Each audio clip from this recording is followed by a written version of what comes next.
The bell loudly carried its ringing over the surrounding area, announcing that the long-awaited wedding day had finally arrived, filling hearts with joy and excitement. The milord married a stunning girl who on this magical day was dressed in an exquisite wedding dress, with a veil with a beautiful face and a bouquet of flowers in her hands. The lady dressed in a dazzlingly beautiful wedding dress stood at the altar, with excitement in her heart.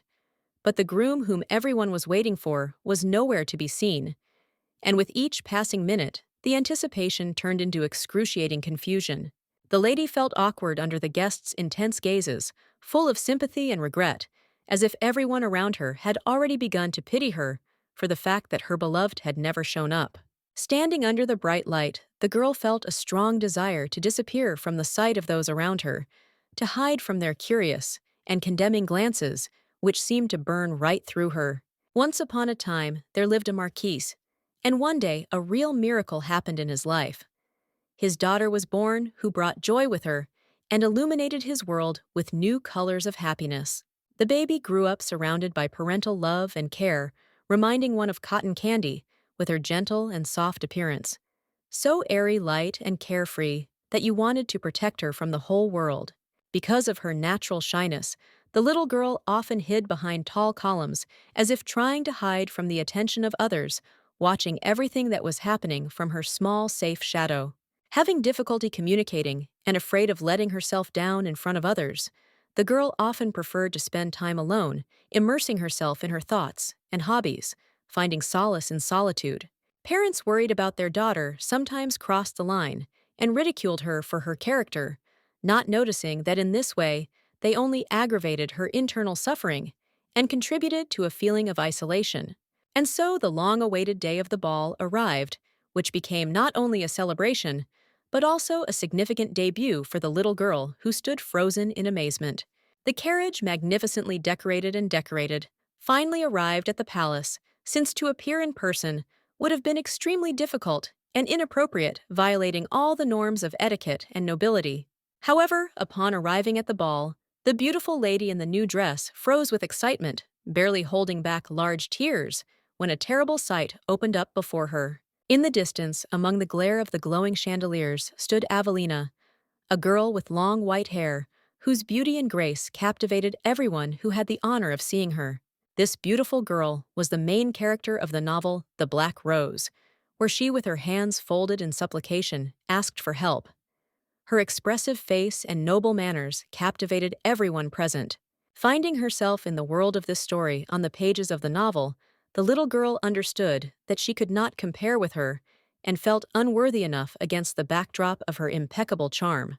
Holding the phone in her hands, the girl suddenly realized that she found herself in a completely different world, different from the one she was used to, and the surroundings began to seem mysterious and alien to her. In her past life, the baby was extremely sensitive and often cried, even for the most minor reasons, such as when she met a bunny or for other little things.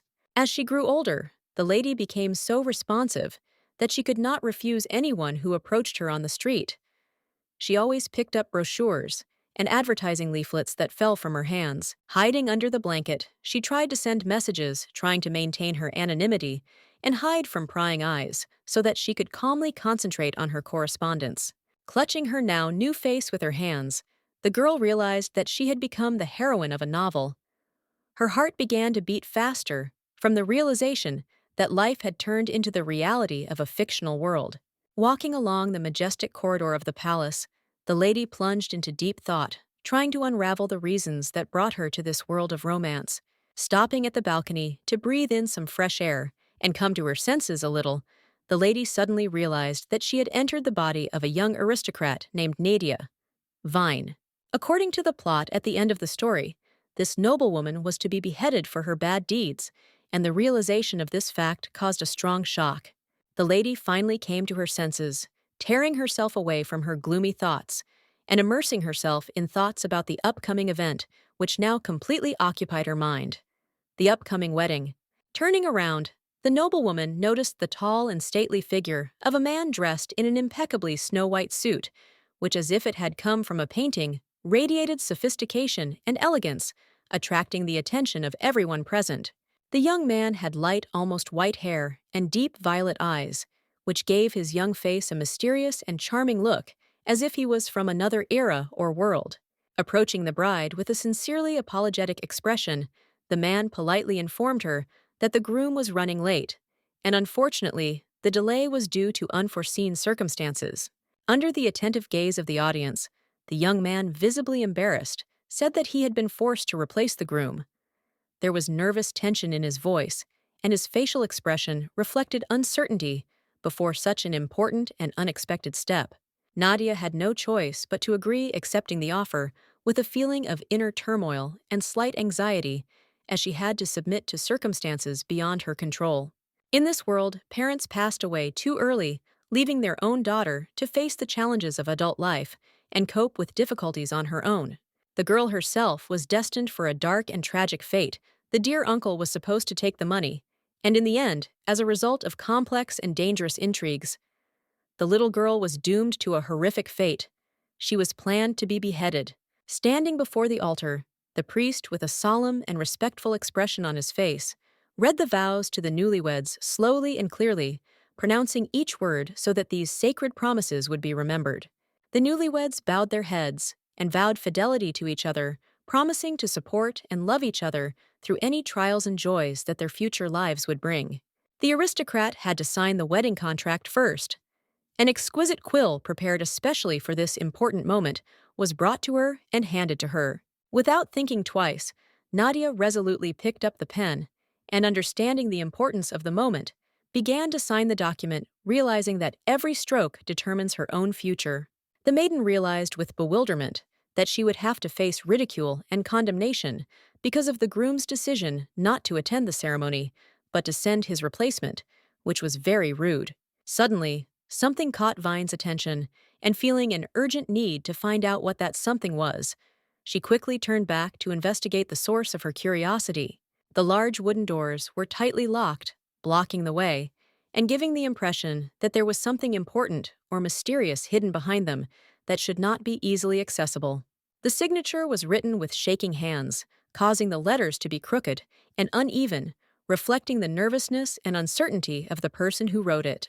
The groom was the next to sign, confidently moving his hand and deftly handling the pen, as if every stroke had been carefully thought out and rehearsed. Suddenly, the door swung open and a bright stream of light flowed from behind it, illuminating the room and filling it with a dazzling radiance that made everyone present freeze in surprise. Stunned, Nadia turned back sharply, clutching the bouquet of flowers tightly in her hands, her heart beating faster with excitement and surprise at the unexpected sight. There stood a tall, dark figure who apologized for being late. It was a man dressed in an elegant suit who, despite his imposing posture, expressed genuine regret for the delay. He walked forward with confident steps, his every movement expressing determination, as if he was absolutely sure of his role and that everything would be all right now. The people sitting on the benches, including the little girl, froze in fear of the terrible aura emanating from the groom. His presence enveloped everyone in a gloomy and oppressive atmosphere, causing anxiety and indescribable horror. Nadia covered her mouth with her hand, in shock, trying to suppress her excitement, and eager to find out who this terrible man was, whose imposing presence caused her such great fear and anxiety. She felt a strange metallic smell, which resembled the smell of blood, penetrate her nose and cause an uneasy feeling of discomfort and horror. The man with dark hair and bright red eyes was completely covered in blood, giving him the eerie appearance of a demon. An appearance so sinister and terrifying that it caused a deep sense of unease in everyone present. There were many innocent victims in the novel, and among them was Nadia, whose fate also became part of a tragic story intertwined with the lives of other unfortunate characters.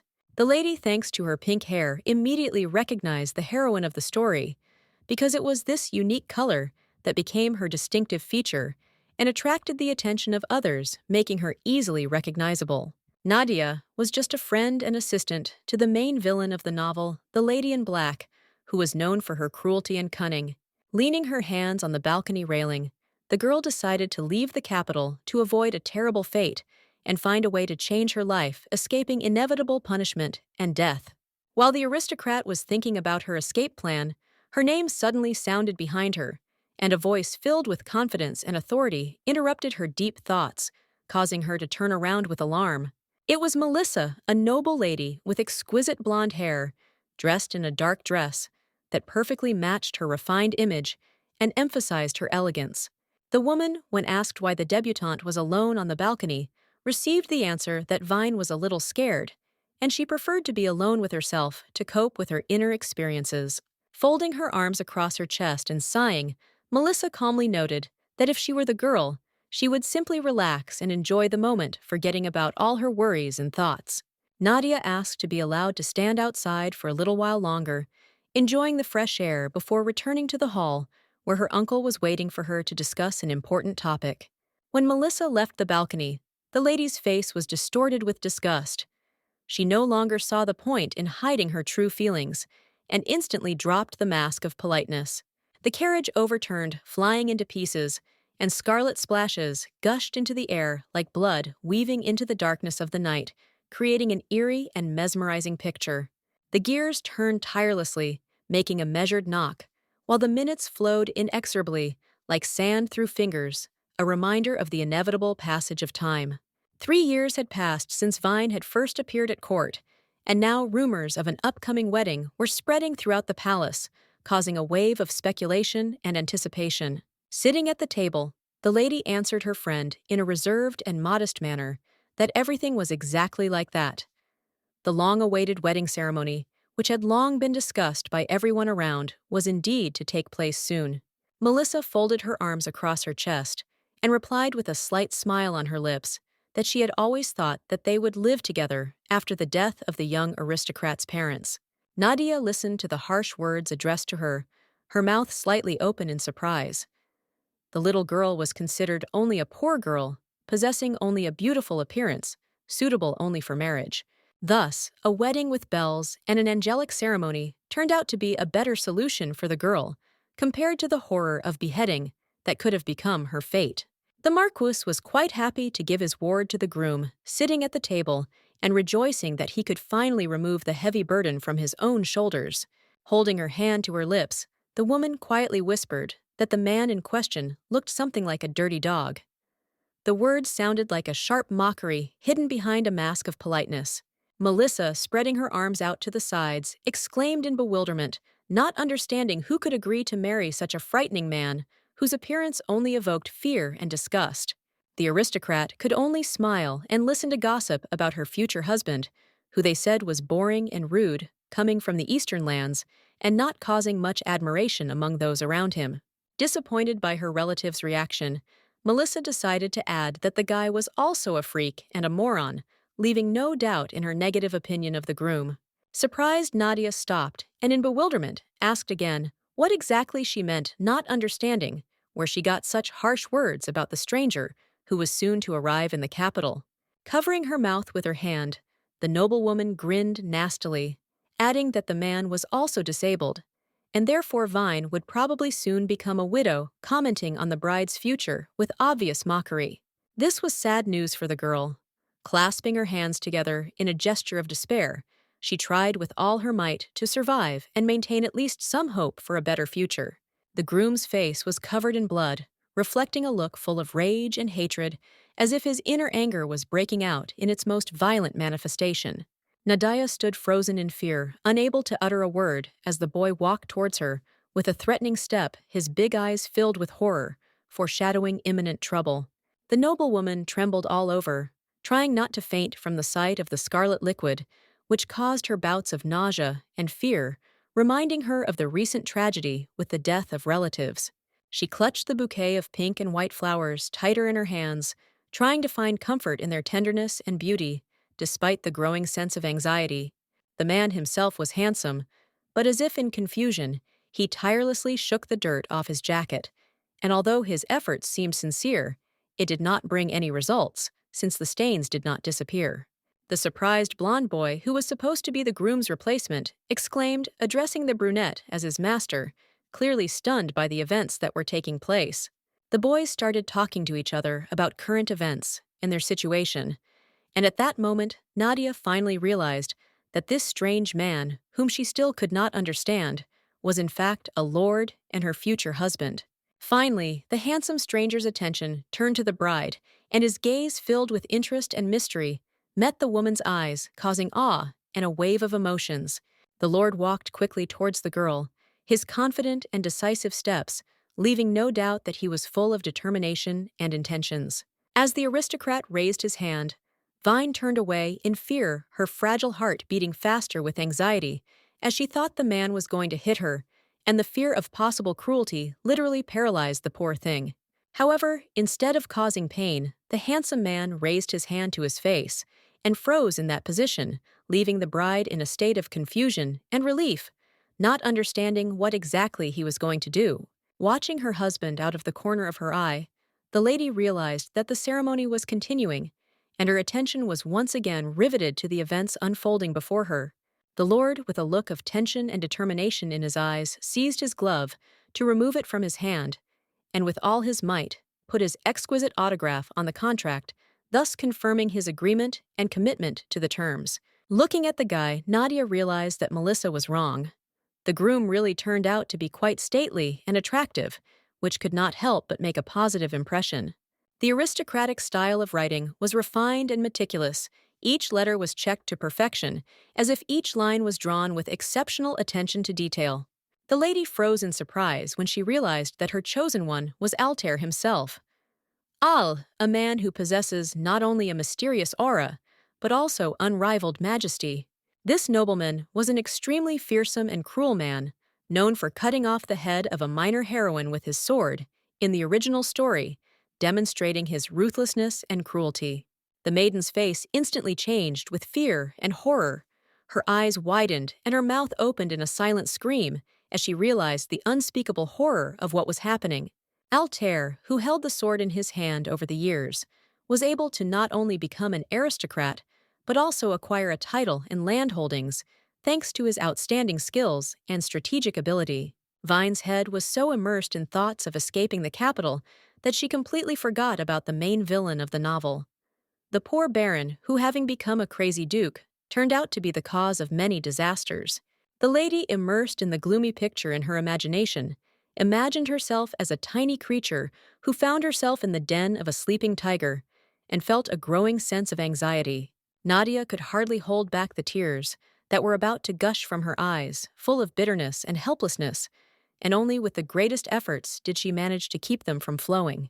Turning her head towards the man, she thought about how villains are not born but become so during life, and therefore there is always a chance to change fate and prevent further evil. Altair, his red and angry eyes blazing, stared at his bride, his brows deeply furrowed, and his lips pressed into a hard line, reflecting fury and an incessant inner anger. Shaking with fear, the aristocrat felt lightning pierce her, as if an electric discharge was engulfing her body and tender soul, bringing horror and trembling to every corner of her being. In surprise, everyone present looked calm and unperturbed, despite the fact that the Lord burst into the room covered in blood, with obvious signs of recent violence and shock. Suddenly, the people began to talk, in which Althar admitted that he had put an end to the lives of his enemies, thereby revealing the shocking truth about his actions and intentions. Pointing his finger at his current wife, the aristocrat ordered her to take care of herself, removing any hope of help and demonstrating his complete disregard for women's needs and well-being.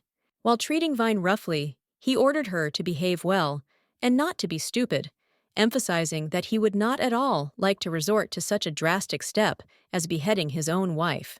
Her vision began to blur, and the maiden began to gradually lose consciousness. Her world around her became foggy, and her thoughts and feelings quickly slipped away, plunging her into deep darkness and an abyss of incomprehensible despair.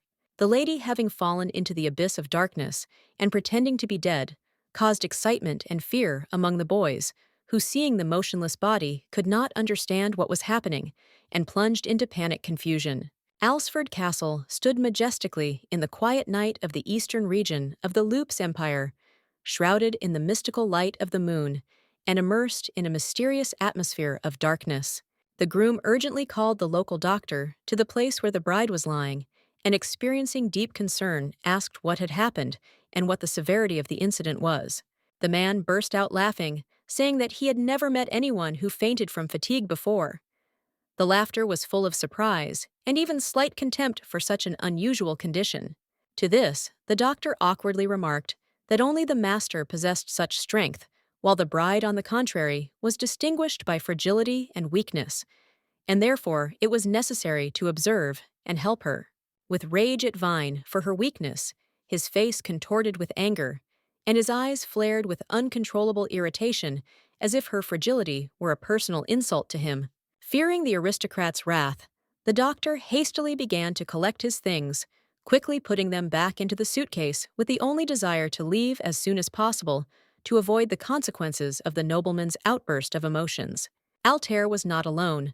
Next to him stood his loyal subordinate, a knight named Blank. Gathering his courage, he politely addressed his master, asking him to change his tone to a more gentle and merciful one, trying to smooth over the tense situation. The subordinate, feeling awkward, replied that his boss looked at his wife with such malice and unkindness that even the subordinate himself involuntarily experienced real fear. The lord asked again, confused, what his old friend was talking about, because Altair, as it seemed to him, was making every effort to be extremely polite and tactful. The man noted with satisfaction that he had never allowed himself to be rude or behave inappropriately, trying to behave with dignity and restraint.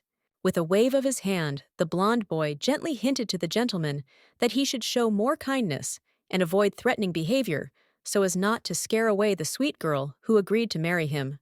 With his arms crossed and his brows furrowed thoughtfully, the aristocrat wondered how he could be even more magnanimous, since he had already prevented an assassination attempt by catching the killer sent to take the lady's life, and thus saved her, showing true nobility. The subordinate mused that the lord's enemies probably intended to harm his wife, so that the heirs of the ancient family would never be born, interrupting their noble line. In a serious tone, the guy reminded the gentleman that he shouldn't put off the question of heirs and advised him not to delay having children. That's why Altair got married. The aristocrat could not stand it and flared up at his old friend, who in his opinion considered him a real fool, not understanding the seriousness of the situation and the importance of the decisions. Clenching his fists, and with a sincere smile on his face, the subordinate joyfully declared that he would support his master under any circumstances, ready to become a loyal ally and protector, despite all the difficulties that might arise along the way. Approaching the door, the guy with a slight smile announced that he was leaving, but would leave the couple alone so that they could enjoy their first wedding night, and ideally have heirs. Such impudence on the part of an old friend finally drove the man crazy. He rudely asked why he even dared to allow himself such behavior without showing a drop of respect. Before Altair could finish his thought, a sound was heard nearby that suddenly caught his attention and forced him to interrupt the conversation, forcing him to focus on the source of this strange noise. It was a sound coming from the direction of the sleeping lady, who seemed to be having something unusual going on in her sleep, arousing a lively curiosity and a desire to know what she was dreaming about. The subordinate's eyes lit up with joy when he saw that Altair had finally shown kindness and care to someone, breaking his usual restraint and demonstrating his humanity. As the nobleman walked towards him with a determined step, the boy was frightened by his boss's aggressive attitude, feeling the tension in the air grow, and his heart beat faster with anxiety. The sun rose majestically over the horizon. Its bright rays softly penetrated the windows of the old mansion, filling the rooms with warm light and giving the picturesque space, overgrown with dense plants, a special atmosphere of magic and comfort. The stunned lady gently touched the mirror, carefully examining her reflection and feeling horror at her emaciated appearance, which seemed frightening and unusual to her. However, she soon turned her attention away from her thoughts about her appearance and turned her attention to her surroundings, admiring how surprisingly clean and tidy the room was, and how every detail gave it an atmosphere of calm. From her bed, the maiden wondered if it could all have been just an ordinary dream, starting from the very first day after the wedding, when her life seemed to change dramatically. Nadia sighed with a slight smile, realizing that the great hunger did not leave even now, as if it was constantly reminding of itself and demanding attention. With her hands firmly on her hips, the lady firmly decided that she would fight to the end, not giving in to despondency and becoming only stronger with each new test. In the recent past, no one forced the beauty to leave. It was exclusively the woman's own decision, dictated by an internal desire for change and new opportunities. Nadia agreed to the marriage of her own free will because no one forced her to make this decision. She sincerely felt that this step was an important milestone in her life, opening up new horizons. While stretching her arms in different directions, the girl reminded that one should not become disheartened and lose heart, even when it seems that everything is not going as one would like. It is important to maintain confidence and faith in oneself despite the difficulties. Tapping her red cheeks, the sparrow decided to start the morning with a fragrant breakfast. A cheerful mood and a light boost of energy were just what was needed for a bright start to the day. Her gaze was fixed on the door, and a hope flared up in her soul that someone would come for the young lady to accompany her to the meal. This house still seemed unfamiliar to her. At that moment, the maiden felt lonely, for there was not a single servant in the room. The silence reminded her of the emptiness around her, and she felt sad from the realization that she was left alone without company and support. She thought with horror of the old face of the master, who might well have refused to give orders to the maids to take care of his new wife. The thought filled her with anxiety and increased her feeling of helplessness. With a sad expression on her face, Nadia thought about how, even in her new home, she was completely unwanted. The feeling of loneliness and abandonment deeply hurt her, making her doubt her choice and future. The sad blue eyes looked into the distance, lost in thought, when suddenly another voice asked the girl with concern if everything was all right. The question was filled with sincere concern. The uncle asked the niece about this, having heard about the recent car accident. The man's voice sounded with concern and worry, and he wanted to make sure that she was okay after such a terrible event. The man, upset and comforting, told the little girl that her parents had died without waiting for help, and these words tore the fragile world apart, leaving only emptiness and misunderstanding. Nadia began to sob, unable to hold back her tears, sitting on her bed, while bitter thoughts overwhelmed her like dark clouds blocking out the light. Loneliness overwhelmed her. The uncle comfortingly placed his warm hand on his niece's palm, and with sincere warmth in his voice, promised her that he would soon become a marquis. The words sounded like hope for a better future. The woman asked curiously what exactly the man meant by telling such news. Nadia waited for details, as if she was looking for answers to her questions in his words. The aristocrat, tenderly holding the lady's hand with a soft smile on his face, explained to her that the laws of the empire were immutable and cruel, but it was they that determined the order and destinies of people. Thus deprived of her beautiful dresses and former comforts, the beloved daughter gradually turned into a forgotten noblewoman whose once bright life faded under the weight of oblivion and dust. The servants, carrying plates of food in their hands, indifferently ignored their young former mistress, as if she no longer existed in their world and had lost all significance. Lying on the soft and cozy sofa, which seemed to be a symbol of luxury and comfort, Nadia felt a sudden and oppressive emptiness, as if the whole world had forgotten about her existence, and no one needed her anymore. Closing her eyes from fatigue, the girl thought about how wonderful it would be to take a short break now and have a snack of something tasty to restore her strength. Suddenly, there was a knock, and the lady, startled, on the spot came to life. The beauty, loudly with a friendly smile on her face, gave permission to enter, waiting for who would appear behind the door. However, the guest turned out to be so frightening that the lady's gentle face was distorted with horror and fear, as if a cold shadow had passed through the woman's heart, depriving her of all confidence. Altair entered the room, and in the daylight he no longer seemed so frightening. His black hair fell softly to his shoulders, and his red eyes, although sparkling, looked more mysterious than frightening.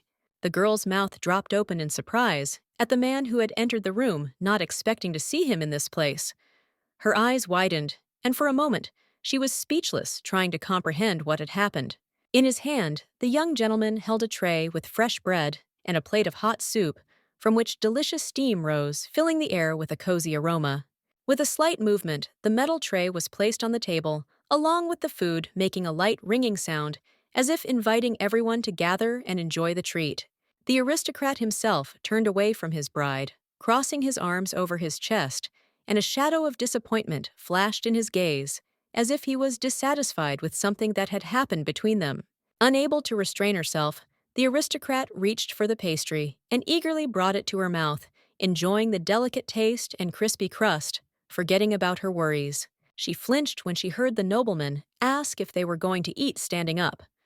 Confusion flashed in her eyes, and the little girl wondered how to respond to this unexpected proposal. Not daring to contradict her husband, the aristocrat carefully sat down on the sofa to eat calmly and normally trying to create an atmosphere of comfort and harmony around herself. The lord coldly ordered the lady to hurry up with the food before it got cold. The man's voice was emotionless and stern, like a cold wind penetrating the very soul, and this only aggravated the tension in the atmosphere at the table. After taking a few bites, the girl realized that the food was truly delicious, and she happily reached for a bowl of soup, enjoying its aroma and the warmth that warmed her soul. She lifted the wooden spoon to her mouth, blowing on it to cool it before enjoying the hot soup, which left her feeling full and satisfied. The girl shuddered under the strict gaze of her husband. Her delicate skin was covered with a slight chill, and she suddenly felt how the internal tension was growing. Awkwardly all flustered, Nadia muttered that the food was delicious, hoping to soften the lord's anger. Her voice trembled with tension, and the beauty tried to look as sincere as possible to calm him down. As she continued to eat, the lady began to cry. Tears flowed involuntarily down her cheeks, mixing with the food. Her face expressed a mixture of hurt and stress, despite her attempts to maintain an outward appearance of calm. Finally, the plates were empty and carefully set aside, freeing up space on the table and leaving behind only a light aroma of food and the feeling of a completed meal. There was still an oppressive silence and awkwardness hanging between the couple, like an invisible barrier preventing them from establishing a conversation and creating a more comfortable atmosphere. The girl made an attempt to ask if her husband wanted something from her, but immediately apologized for her stupid question, feeling how the aura of evil emanated from the guy in waves. The red eye looked at the aristocrat emotionlessly and threateningly, as if penetrating into the very depths of her soul, and hanging over her with an invisible force, creating a feeling of danger and pressure. Kneeling before the Lord, Nadia asked for forgiveness for everything she had done and for her shortcomings that had not yet fully manifested themselves. Her body trembled with excitement, and she sincerely tried to express her repentance, hoping that this would help soften her husband. However, instead of complaints or reproaches, the guy quietly said that an exquisite dinner would be prepared that evening. The words sounded soft and encouraging. Surprised and a little embarrassed, the little girl asked in disbelief if this event was really organized specifically in her honor, because she could not even imagine that someone was capable of organizing such a wonderful holiday for her. Before leaving Altair, with a stern expression on his face, sternly ordered not to be late, his voice sounding as if the slightest violation of this order could have serious consequences. Nadia stood silently, looking after the man who was leaving. Her gaze was filled with quiet sadness, genuine longing and incomprehension, as if she could not understand why everything happened exactly this way. Unable to bear the weight of her feelings any longer, the girl suddenly lost her balance and fell to the floor with a loud thud, the sound echoing in the silence. Suddenly, the door behind her swung open, while the lady was deep in thought about whether she should prepare a knee brace so that the next time she fell, it wouldn't hurt so much. Nadia studied the door with caution, behind which the next guest might be hiding, and feelings of anticipation and uncertainty flared up in her heart, as if every moment could bring unexpected turns of fate. The stranger had large, snapping eyes that sparkled with lively interest, and the freckles on his cheeks gave his face an extraordinary charm and childish spontaneity. Looking surprised, the servant held the basin and turned her attention to the mistress, who, calmly sitting on the floor, also glanced at the maid as if exchanging thoughts with her, full of riddles and expectations. When asked what she was doing on the floor, the lady replied with a slight smile that she was checking the quality of the carpet, trying to justify herself. But her eyes revealed that the reason was deeper and more mysterious than just checking. Once on her feet, Nadia, with confident determination, suggested replacing the fabric with a more refined and soft one to add the coziness and style that was so needed in this room, giving it an elegant look and comfort. The maid's eyes lit up at these words, because she had the same opinion on this matter, and the girl felt the desire to actively support the conversation, contributing her thoughts to the discussion. Looking at the lady, the maid enthusiastically stated that it would be wise to renovate the entire castle, as this would give it a new look and atmosphere that could inspire all its inhabitants. With her hands folded in front of her and a smile, Anna asked her hostess to take care of her, hoping that kindness and understanding could make this moment especially meaningful. It turned out that a trusted man named Paul had ordered her to come here and help the Lord's wife, emphasizing the importance of her role in this important matter and the significance of support in difficult circumstances. 30 minutes passed, and the maid continued to chat, telling about the details of the mansion, and the young lady captivating the listeners with her vivid and interesting stories, full of details and lively emotions. Sitting on her bed, Nadia silently agreed that the house looked poor and homey, without decor, realizing how small changes could bring style. These were the only words from the unpleasant relative that turned out to be true, and the aristocrat could not ignore them, realizing that some of the remarks really did reflect the reality of her surroundings. Anna said happily that everything was going to change now, with the lady's arrival, giving hope for new perspectives and the opportunity to bring fresh ideas into their lives. But the noblewoman didn't even think about the fact that she had to carry out the Baroness's orders, carried away by her thoughts about the changes and new opportunities that were opening up before her. Altair would not marry for the sake of profit, because he was not one of those people preferring first of all his own benefit and not fleeting charms. In the Vine family, the girl was taught many things through scrolls and books, which made her educated and intelligent, ready for the challenges that life could bring. And her past life experiences have taught her a lot, helping her understand what is truly important and giving her the opportunity to learn from her mistakes so she can move forward with greater wisdom and confidence.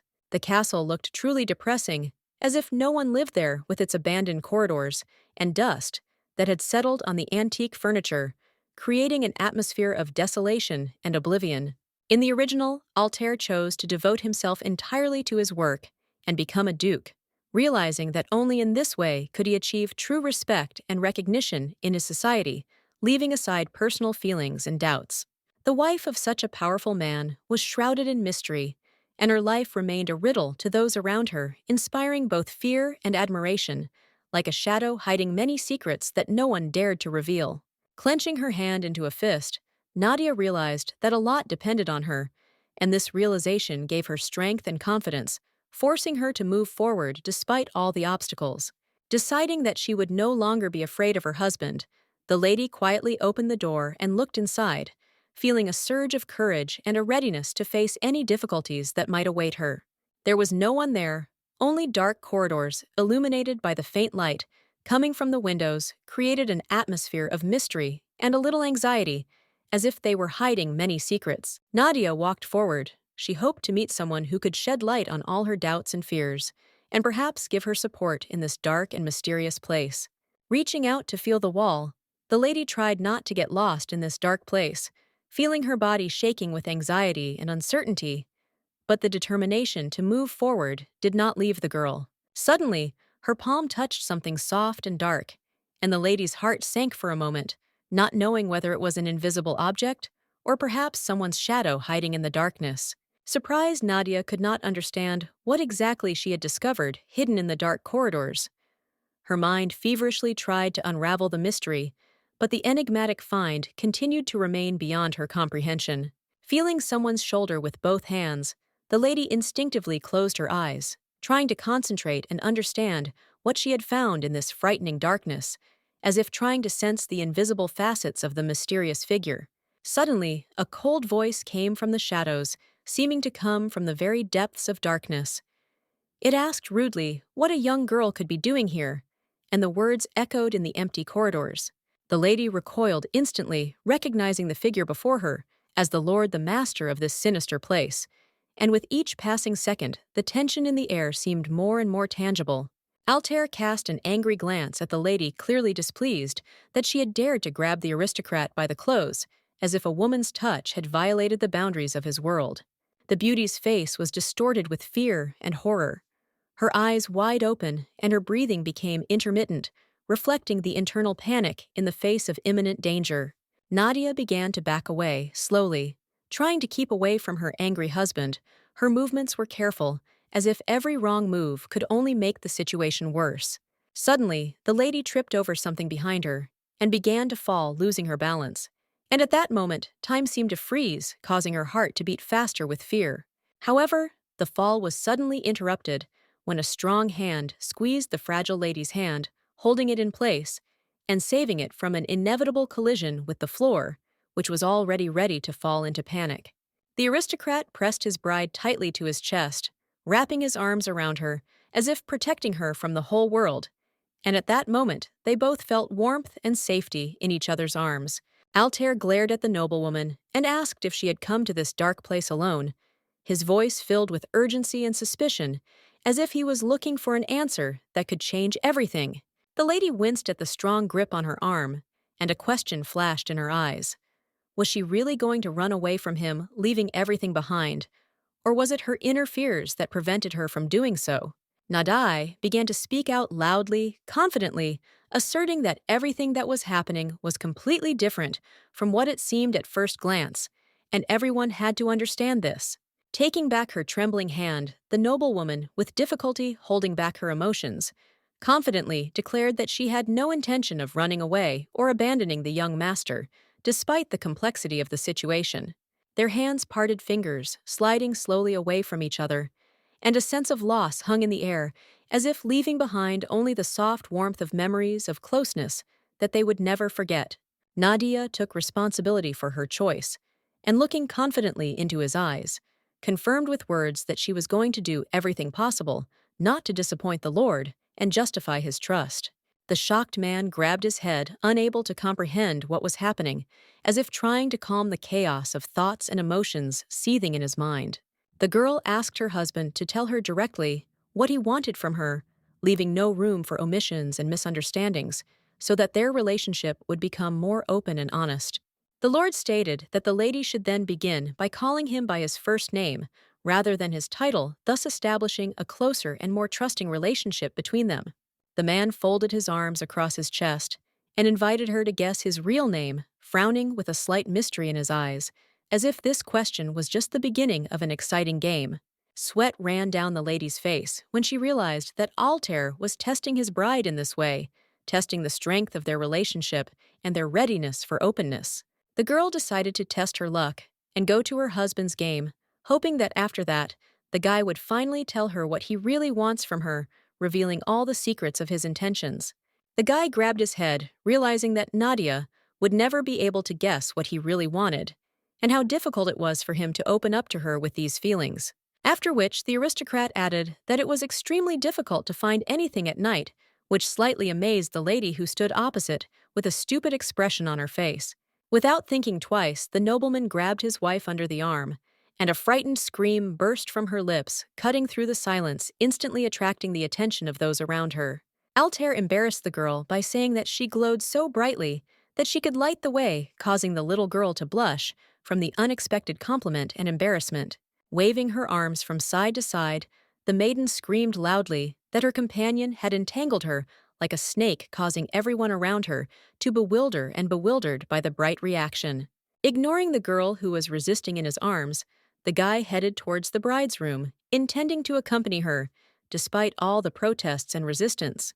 The man began to explain that in the dark, Nadia could easily fall and suffer a fracture or other injury, emphasizing the importance of caution and safety in the current situation. Tired of his bride's constant objections, Altair calmly ordered her to be quiet, trying to remain calm and focused in order to resolve the issue at hand without unnecessary emotions and conflicts. Frustrated, the aristocrat bit her lip, feeling a wave of resentment wash over her, like a shadow that didn't want to leave its owner, leaving a feeling of discontent and irritation. The fragile hand collided with the bright glass, and in that moment, the air filled with tension, as if reality itself froze, waiting for what would happen next. Looking at her reflection, Nadia realized that the owner of the castle did not want anyone inside to get hurt, carefully protecting everyone from possible dangers and inconveniences. Suddenly, the door opened with a loud creak, and a cry rang through the air, calling the lady, as if a harbinger of an unexpected event that required her immediate attention. It was the maid, who with a serious expression on her face, informed the lady that the time had come and that she must go down, as if foreshadowing an important event that could not be delayed. Dinner was served and consisted of a variety of dishes, including tender meats and fresh vegetables, creating an impressive buffet that was pleasing to the eye and whet the appetite. Jumping up from her seat, the noblewoman realized with horror that she had completely forgotten about her husband's invitation to share the long-awaited meal with him, and a deep anxiety arose in her heart. Preparations for the dinner began to create the perfect image for the aristocracy, and the noblewoman carefully selected an outfit that would emphasize her refined taste and high position in society. With a heavy sigh, the beautiful Nadia suggested to the servants to leave her in this dress and not change as she felt comfortable and confident in her outfit. The maid stood there awkwardly realizing that her mistress was right, and the woman's face filled with embarrassment at the thought of how important it was to maintain high status and style. People sat at the tables in the large hall, loudly discussing something important, and their lively conversations filled the space with an atmosphere of anticipation and intrigue. The men sitting at the table and confidently holding mugs of the strongest drinks in their hands were animatedly discussing the recently arrived lady, who seemed to have something strange and mysterious about her.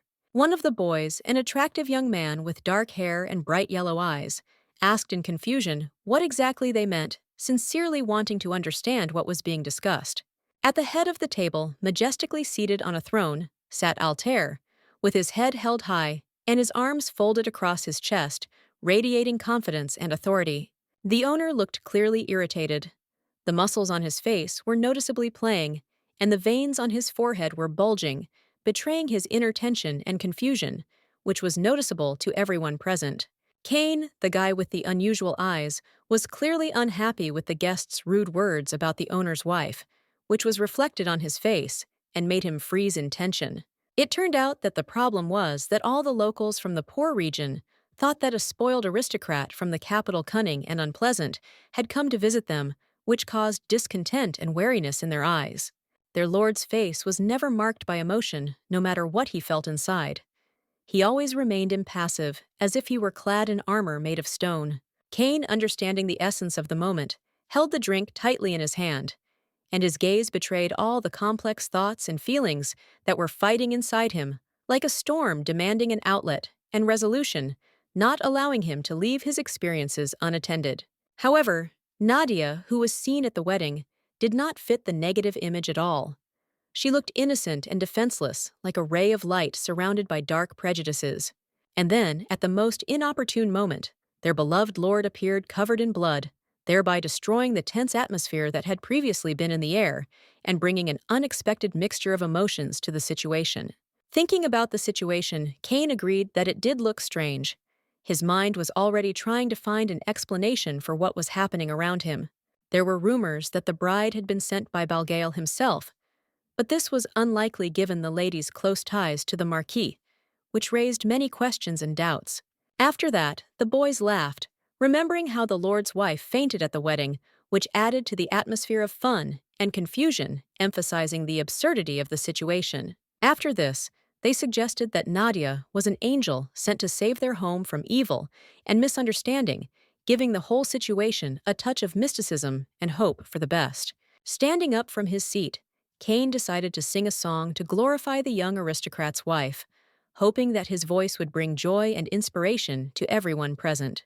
The beauty herself, standing frozen in front of the door, felt like a general sending his soldiers out onto the battlefield, full of determination and anticipation, ready to face any difficulties that might arise. Anna, deciding to show her concern, offered her help in opening the door for the lady, hoping to make this moment easier for her and support her in a difficult situation. Nadia felt excited, pressing her hands to her chest, reminding herself of her vow to remain determined, despite the fear and uncertainty that was taking over her at that moment. Suddenly, she heard melodious music coming from behind the closed doors, and at the same moment, she noticed how a strip of light was shining from behind them, attracting attention and arousing curiosity. Laughing at the horrible singing, the lady felt the tension leave her cheeks turned red, and a sincere smile shone on her face, giving the moment lightness and joy. The aristocrat was met inside the hall with unfriendly glances from the people sitting around her, full of prejudice and condemnation, which created an atmosphere of tension and wariness making her feel uncomfortable in this company. Altair looked especially evil, his red eyes glowing like burning coals, giving him a menacing look and hinting at his inner tension. The guys at the tables wondered whether she would now become their angel or goddess, and how a woman's presence would change their destinies, giving life new meaning and hope for the best. The owner of the mansion looked the most terrifying of all. His gloomy appearance and cold gaze created an atmosphere of fear and mistrust, making those around him feel uneasy. The lady felt fear, but then, suppressing her worries, she heard the maid offer her mistress a seat, hoping that this would help relieve the tense atmosphere. Sitting awkwardly at the table, Nadia clenched her hands into fists, her heart pounding wildly with excitement, and her thoughts jumbled in her head, creating a feeling of anxiety and uncertainty. The aristocrat, silently immersed in his thoughts, ate his food with a concentrated expression on his face, confidently holding the spoon in his hand. Therefore, the noblewoman concluded that it was time to begin the meal. The chicken looked especially delicious. It was golden fried and crispy, making you want to try it and enjoy every bite. The lady froze, holding her cutlery near her face, looking in surprise at the large chicken that was placed whole in front of her, as if it were a real holiday delicacy. The other men inside were not particularly concerned with manners, happily eating their food, with their hands not paying attention to those around them, and creating an atmosphere of ease and freedom.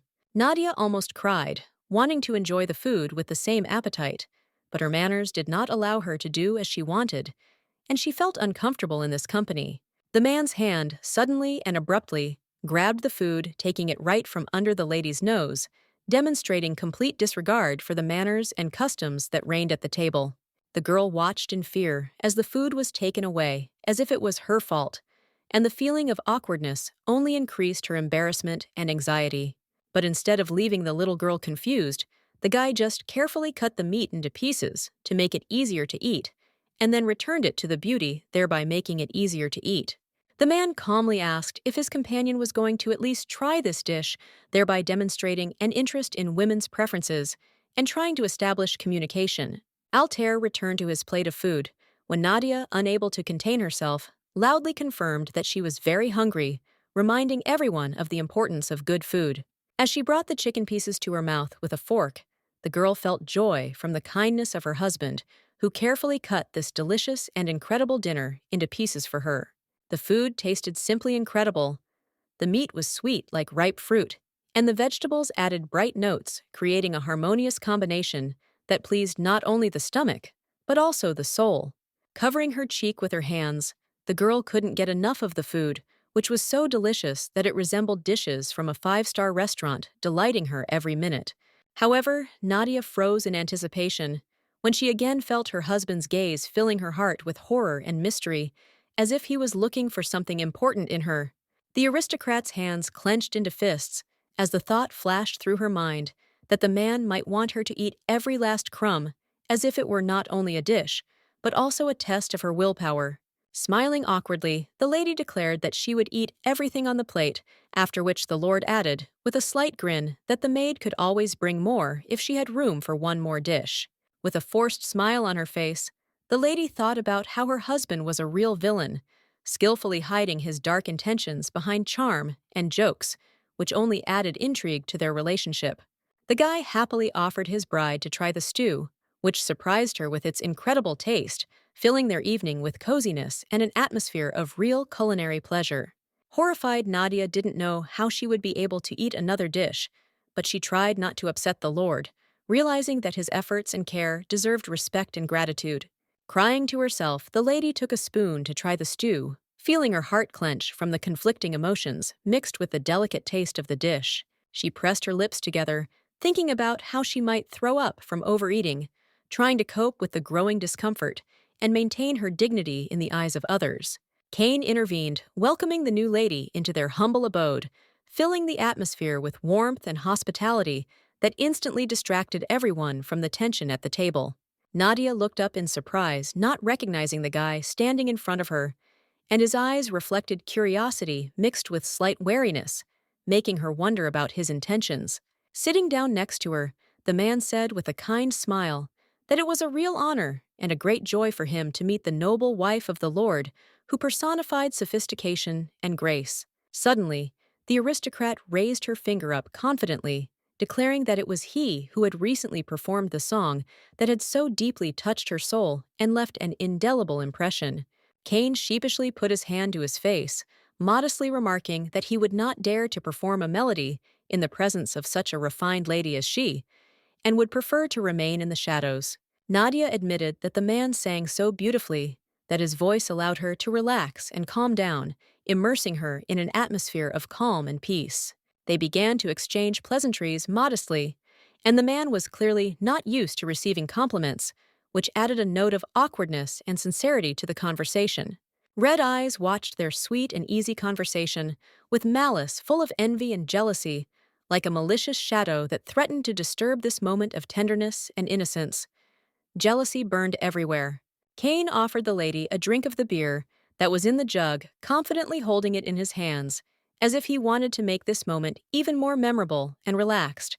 The girl decided not to refuse, and taking the drink, began to ask the man more about his life, with interest exploring the guy's history and trying to learn more about the person who had so unusually attracted attention. It turned out that Kane was a real hooligan who easily offered entertainment to everyone present, infecting the atmosphere with a playful mood and cheerful excitement. Suddenly, the servant began to tremble, begging the lady not to forget something important, and the previously playful mood instantly changed to fear enveloping them in a wary silence. Surprised with a slight tremor in her voice, the lady asked what had happened to her dear companion. Her eyes were full of anxiety and concern, reflecting genuine concern about his condition and fate. Kane jumped up from his seat and exclaimed that my lord was too cruel a man, his voice filled with emotion, reflecting his anger and displeasure at the injustice he had witnessed. The owner of the mansion emanated a negative aura, like an invisible shadow enveloping him, giving everything around him an ominous and disturbing tone. Placing his hand on his broad chest, the colonel began to justify himself persistently, assuring everyone around him that he bore no blame for the lord's indecision, which had become the cause of their disagreement. Putting his hand on the place where the master had struck Kane, exclaimed that the man had no right to use his strength like that, because true masculinity lies in the ability to control one's emotions and actions. To this, the aristocrat declared that it seemed that the impudent knight, who had confused his strength with impunity and had forgotten the true meaning of nobility, should be brought to his senses once again. Amazed, the lady paused at the power of magic that her handsome husband was using, realizing how great and dangerous power could be when it was in the hands of such a cruel man. Aura was the name of magic in the form of glowing balls, possessing incredible strength and power, capable of both protecting and destroying, depending on the intentions of the caster. Only those who had reached the level of a swordmaster could use such magic, because this art required not only skill in handling weapons, but also a deep understanding of magic, its essence and power. Altair was one of the few who could gain such power, as it required not only perseverance and patience, but also the ability to combine magic with mastery of the sword. Frightened to the depths of her soul, the girl realized that this was to be expected from the main villain she had been told about, because his atrocities always brought only troubles and suffering. The lord rudely ordered the newcomer to leave the hall if he did not wish to undergo special training, with his strict mentor emphasizing his authority and inflexibility regarding discipline. Fearing the wrath of the master, the young man, agitated and trembling with fear, hurried to disappear from sight, trying to leave the hall unnoticed in order to avoid all possible troubles and consequences that could befall him. Before he left completely, Kane glanced at the young lady, realizing that this last moment could be decisive in his life, and doubt arose in his heart for a moment. Feeling a sharp pain in his forehead, the man realized that the Lord seemed to truly care for his new wife, showing concern and protecting her from any dangers that might threaten her. Waving his hand at his brother, the boy thought that everything would have been much simpler if Altair had immediately told them about his feelings for the aristocrat, thereby avoiding unnecessary misunderstandings and doubts. Left alone, the couple felt the silence and stillness that enveloped them during the meal, as if the atmosphere had covered them with an invisible blanket, forcing them to think about their feelings and relationships. Holding onto her glass of beer, the lady drank with meek embarrassment, feeling her full cheeks burn with shame, and thinking that the lord did not particularly enjoy the company of his bride, which was very rude of the nobleman. Looking down, the lady was afraid to start a conversation first, and did not know how to overcome the awkwardness that had gripped them both, because every moment of silence seemed like an eternity filled with unspoken words. Suddenly, her body began to sway, and Nadia felt a strong desire to fall asleep, as if the warm embrace of sleep was beckoning the little girl, carrying her away from the worries and anxieties of reality. The man continued to drink the drink, and would hardly have agreed to keep his wife company, because his thoughts were occupied with something else that did not allow him to be distracted and enjoy the conversation. Looking at her reflection in the drink, the girl felt sad at the thought that no one truly loved her, and this feeling of loneliness filled her fragile heart with coldness, forcing her to think about her place in this world. Suddenly, the girl's face became determined, her brows furrowed, and her lips pressed into a thin line, as if she were preparing to make an important decision despite all her fears and doubts. Nadia no longer wanted to be afraid of everything. Her feminine mind became clearer, and the fear of speaking her mind was left behind, giving way to courage and determination to be herself, no matter the consequences. Jumping up from her seat, the lady began to loudly declare that this festive dinner was a complete bummer, not hesitating to express her dissatisfaction and say everything that had accumulated in her soul. Suddenly, her body stopped obeying, and the lady looked up in surprise, realizing that she could not control her actions and feeling excited about the unexpected situation. The woman's hand was grabbed by the wrist by another man's, attracting her attention and causing excitement as if an invisible tension had arisen between them, ready to burst out at any moment. It was Altair, who decided that it was time for his wife to rest and sleep gently, but confidently, holding the lady's hand, showing his concern and desire to relieve her of unnecessary worries. All red and embarrassed, the lady awkwardly muttered that she was perfectly fine, and there was no reason to worry, although her trembling voice and downcast eyes clearly betrayed her inner agitation. The guy did not let go of her wrist, and holding her hand firmly, ordered the lady to calm down and not worry, trying with his confident tone to instill in her a sense of security, although the tension between them continued to grow. The girl quickly began to apologize when her hand involuntarily touched someone else's body, embarrassed by her inappropriate behavior, and realizing that it only worsened the already tense situation. The Lord asked in bewilderment why the lady kept apologizing to him, as if her endless apologies seemed strange and inappropriate to him, making him wonder about the reasons for her inner unrest. Feeling the world spinning around her, the maiden smiled weakly and explained that she was simply trying to expand her vocabulary, trying to hide her embarrassment behind this awkward excuse. Clutching his head, the man thought that everything that was happening was sheer nonsense, as if the world around him had lost all logic, and he could no longer understand where reality ended and madness began. Without thinking twice, the strong lord picked up his wife in his arms, deciding that it would be easier to help her get to her chambers, trying to show care and tenderness despite the tension that hung between them. Frightened, Nadia screamed in surprise and grabbed the guy tightly, her heart pounding in her chest, and fear completely enveloped the beauty like a dark cloud, making her feel vulnerable. The man looked away and explained that it would be better than stumbling at every step, but the lord's ears turned red with embarrassment, and he felt uncomfortable under the close attention. Nadia couldn't believe her eyes, because the villain, whom she considered heartless and ruthless, looked confused, which caused unexpected feelings in her, and questioned all her previous beliefs about him. In the end, all the problems were hidden in the beer, which clouded their minds, causing them to make strange decisions and see things distortedly, as if the world around them had become devoid of common sense. Leaning on her arms, the lady fell asleep, quietly plunging into a sleep that allowed her to temporarily forget about the worries and concerns that had tormented her for a long time, and to feel the peace that was so necessary. With a smile, the aristocrat watched his wife, who so sweetly displayed courage when drunk, while in ordinary moments she was trembling with uncertainty, as if two completely different personalities were fighting inside her. He thought to himself that they were the same age but completely different. She seemed to be strong and vulnerable at the same time, and this diversity attracted him even more, making him feel a deep connection between them.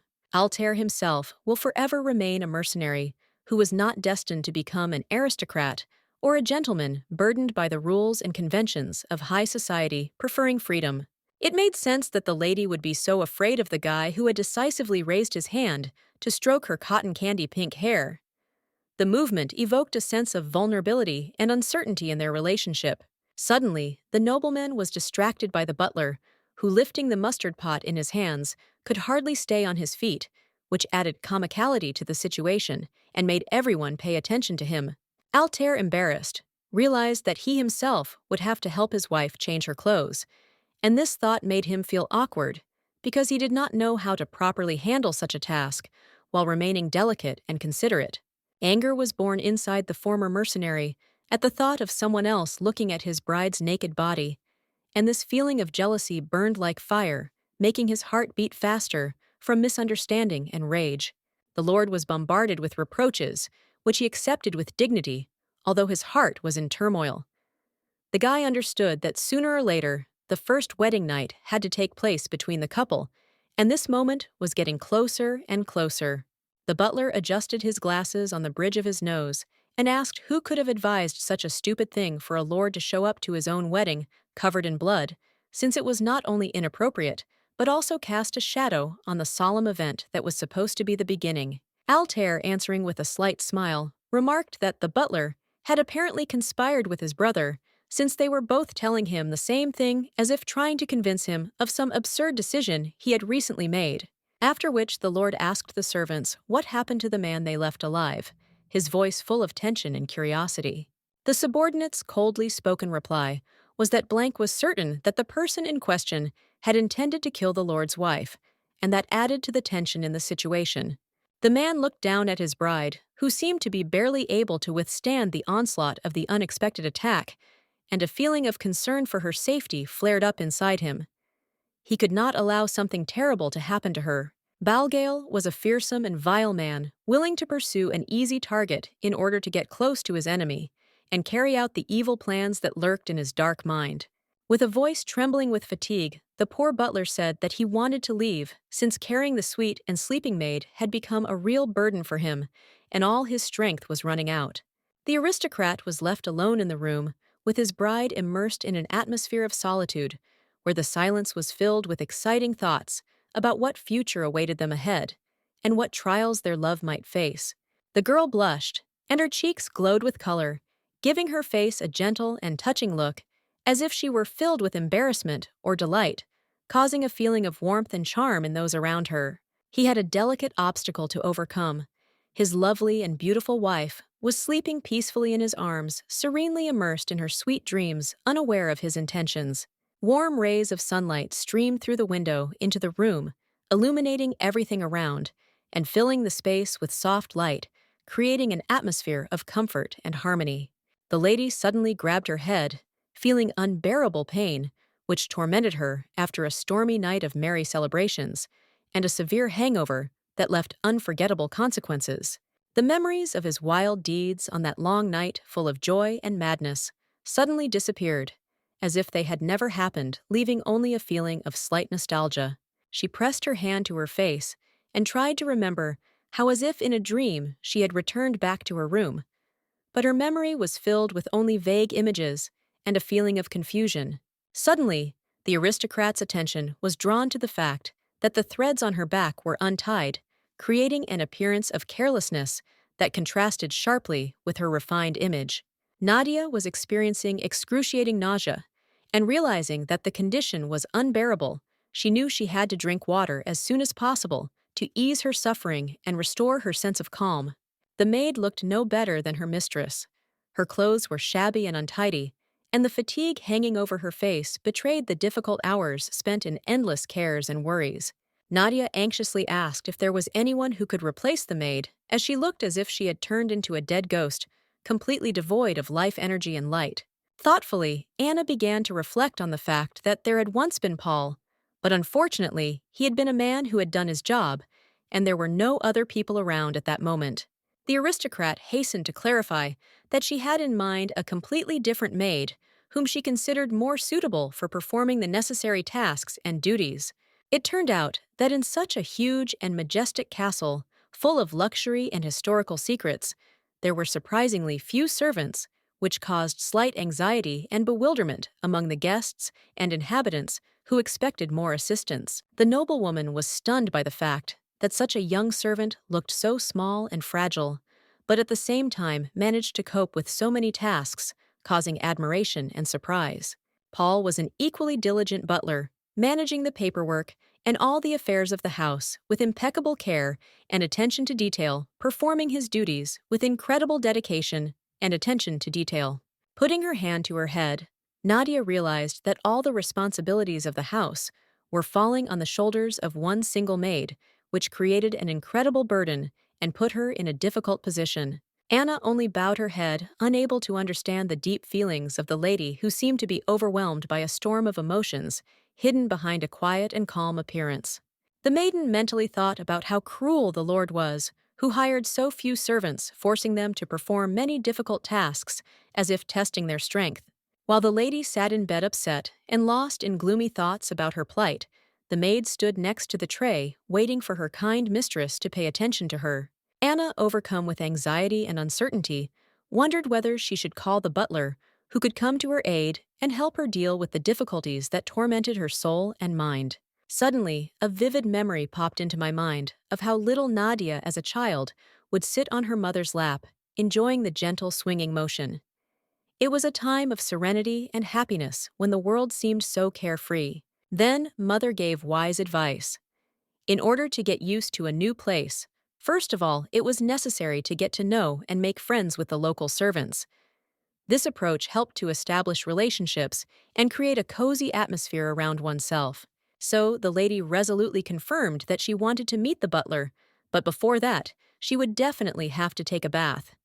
She believed that refreshing herself and taking care of herself would help her feel confident in appearing before important people. Sitting in the warm water, the lady enjoyed every minute, feeling the tension leave her body because the foam gently enveloped her, creating an atmosphere of comfort and relaxation, allowing her to forget about worries.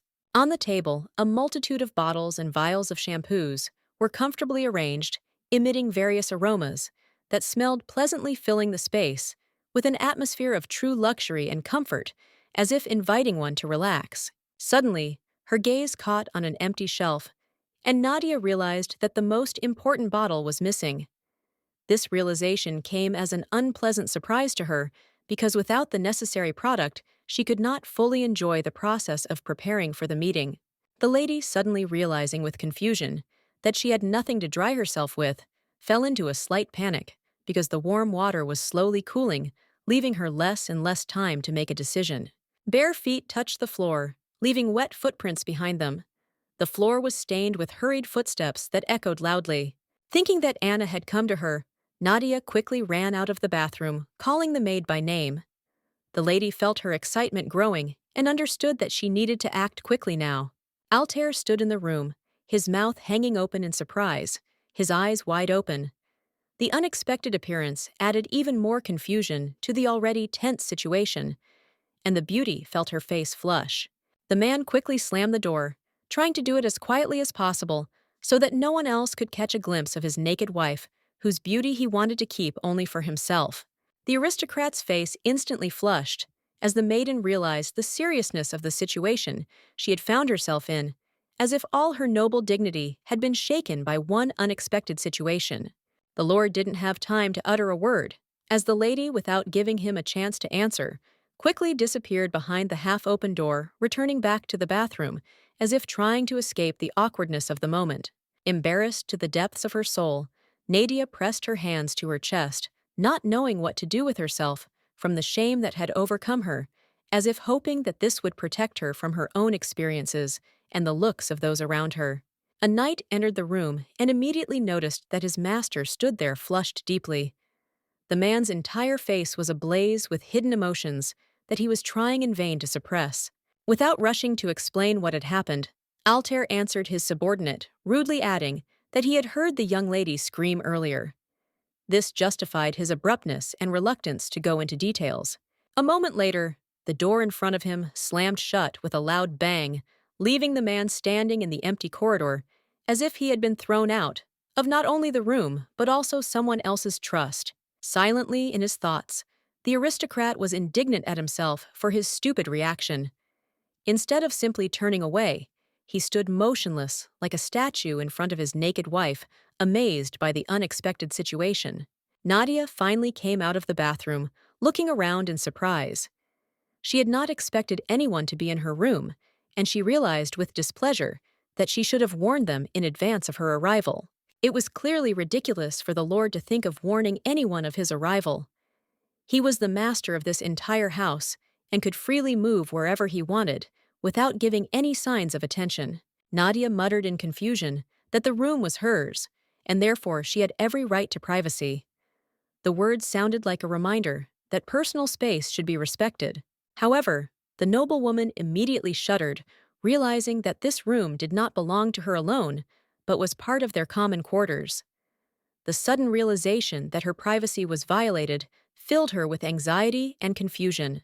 Altair, arms folded across his chest and face expressionless, confidently stated that it was perfectly normal for him to share a bed with someone, as if it were the natural state of things. Clenching her hands into fists in front of her, Nadia began to justify herself, stating that she had never heard anything like this before and was completely unprepared for such a turn of events.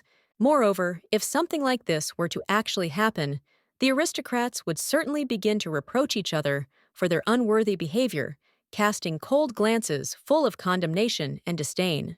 The lady decided to explain to her husband that since her parents came from a noble family, they always slept in different rooms, adhering to the traditions and norms accepted in their circle. Suddenly, a jacket was thrown over the girl's shoulders as she was shivering from the cold after taking a bath, and the soft fabric instantly warmed her, giving her confidence and cozy warmth in this difficult moment. The door slammed behind the lord so quickly that the aristocrat did not have time to utter a word, and now she was left alone, feeling how silence filled the room, leaving only her own thoughts and feelings. Nadia, thinking hard, could not get rid of the obsessive thought about whether the man was really showing interest in her, and what could have attracted the guy's attention at this very moment when she felt especially vulnerable. Altair walked down the corridor, his face covered in darkness, and without any emotion, as if he was lost in silent thoughts that were inaccessible to those around him.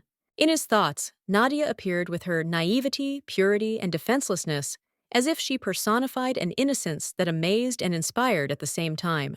He covered his embarrassed face with his hand, feeling how he could barely restrain himself from attacking his bride's enticing scent and devouring her in a fit of desire. Thus, the butler, carrying important documents in his hands, finally found his master, realizing how important these papers were for making further decisions and conducting affairs that required immediate attention and concentration.